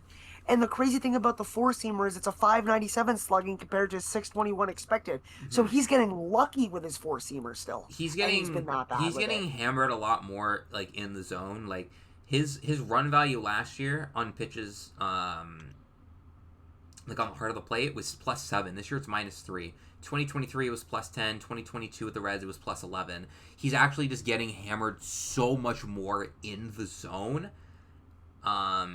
Like, everything else is more or less, like, the same. Like, the chase, all of those kinds of things. It's more or less the same. It's not that much different. All of a sudden now it's just, like, you know what I mean? He's getting hammered, like, for sure. He's having there's unfortunate. Slightly less horizontal break on his fastball. There's a little bit less horizontal or vertical drop. I mean, but like his fastball like should be good. You know what I mean? It should be good. Yeah. But I mean, unfortunately, it's getting absolutely crushed, and honestly, I don't know. Like, I don't know if you could trust him as a closing pitcher for a playoff team right now. I just don't. Yeah, and even, like, outside of him, like, we have seen some guys. Louis Varland had a lot of bad outings in a row, man. Yeah. Oh, my. I mean, that's a guy who I really hope can figure it out. The good thing with him is he's still got a shit ton of years left of team control. And he's dirt cheap right now, so it's fine. I'm not worried past this year, but right now he just has to be better. Oh, yeah. Absolutely. I would agree. Like, that was one at the deadline where we were like, this trade is beautiful. You just got an elite reliever with so much control for, like, a guy who's not even in the top 100 on prospects. And he's just been terrible. Ironically, he's been striking out more guys since he got here. He's striking out almost 2 more batters per 9 innings since he got here. But now, people are hitting him more. I don't know what it is. Yeah. Part of it. I mean, the Jays just got IKF back, and he has a career 3 ERA. Maybe he's closing out games. He could position player pitching, some Cliff Pennington type shit, you know. Oh, I loved Cliff Pennington. Cliff Pennington, you remember him on the mound against the Royals? Oh, I don't know why. I just loved him. He was like one of those guys I just liked for no reason in particular. He has a fun name. Yeah, he does. He has a fun name, so it's kind of respectable. I think we can end on the Jays there. So I think we're going to say our strength is like their offensive consistency. Their weakness, it's their high leverage relievers. High leverage relief. That's what it is. Yeah. But again, these are guys that have such high ceilings and have shown flashes where they look absolutely not just good, but elite. Mm-hmm. So, that's something that could definitely figure itself out. Just hope it happens sooner rather than later. Mm-hmm. Yeah, because if it happens at the right time, if it happens, you figure it out in the playoff games, you're good. If you're still struggling, it's like, oh boy. Yeah, you don't want to be going into the playoffs with a bullpen you just can't trust. What happens if you have a guy like Bieber go 7 scoreless, you're winning the game 1-0, and then you have to put in like Sir Anthony Domingo. I mean, that's a bad example because he's actually been pretty good, but you put in Louis Varland and he gets rocked for 3 or 4 runs. Right. Like, just can't have that happen. Or you bring in Jeff Hoffman and closed it out in the 9th after Bieber goes 8, 1 earned, and then he gives a back-to-back homers to start the 9th. Yeah. Definitely. So, would definitely expect that to kind of, be a bit more smooth, the bullpen. I definitely don't think they're going to continue this pace, but no, how much better are they going to get? Some of the guys are just like doing things too well. I think to actually like continue just being bad. You know what I mean? Yeah. Granted, I would have said that about Jeff Hoffman a whole season, but it's still... Yeah, I mean, that's really just weird. It's still doing it, so I don't know, man. You know Hopefully, he's what? getting every single bad outing of the season out of the way before the playoffs. I hope he's like, you know what, let me get it out I of my mean, to be system. fair, but yeah, I mean, he probably got rid of all the bad outings for his entire contract at this point. The way he's pitching. Fuck, he better at this point. I better not see him allow a run the rest of his deal, bro. Like at this point, that's ridiculous. Don't allow another base runner. Go like on some Aroldis Chapman type shit. Like, come on. Absolutely, because this is ridiculous But at yeah, this point. yeah. But I think. so those are the strengths and weaknesses of the current playoff teams that, in our opinions. Yeah, I think that kind of highlights right now, at least where we stand now. Maybe some of this could change in the next few weeks. Maybe a team kind of rids themselves of one of these weaknesses, and maybe something new arises, or maybe a strength just goes away from one of these teams. Who knows? But as I was saying right now, I think we did a pretty good job picking all of the strengths and weaknesses of each team, the big ones at least, the main ones. I think we did a pretty good job highlighting it accurately. What teams might be able to rely on come playoff time, and what might doom them come playoff time. I think we did a pretty good job in determining that. And is there anything else that you feel like you got to get off your chest today, Ethan? No, I think that's good. I think we I think we really nailed it down in our expert analysis. Of course. And we're not gonna get a single thing wrong, and you're gonna come back, a couple of weeks later and say, "Wow, these guys are right about everything." Yes, so. that's what happens. And when people do analysis, they're that's right the thing. about I don't everything. think anyone. Yeah, I mean, when you speak with enough confidence, then no matter what, it's true. If you believe yourself, then it's believable. So you're gonna come back and see, wow, these guys are the most knowledgeable people, or wow, these guys are stupid. I've never listened to another episode, but My friend, either way, my friend, thank you for listening. My friend sent a reel one time to the group chat, and this guy's a smoker, and we all make fun of him for smoking because I'm not gonna lie, I don't know how in this day and age you get hooked on cigarettes, with all due respect, but yeah, he sends this reel to the group chat, and it's this guy. He's on stage and he's talking about how cigarettes are actually really good for your health and stuff like that, right? And then he turns it around and is like, "I made all of that shit up, and you guys believe me because I was speaking confidently." exactly. I mean, that's the thing. Confidence is key in a lot of things, and some of these teams, they have been playing with confidence, and that's why they're in the spots they're in. So It has to do with everything. So, anyways, I think that's about going to wrap it up for today. And again, as always, thank you for listening. Whether you listen to the full 3 hours or if you listen to just 5 minutes at any extent, thank you for joining us for any portion of the pod. We will see you all again next week. We'll be another week closer to the playoffs. We're almost there. Only a couple weeks left. So we hope your favorite team plays some good September ball. Unless you're a Yankee fan or Red Sox fan, in which case I hope your team's absolutely shit the bed. But anyways, thank you all for listening. We will see you next week. And take care, everybody. Have a good night.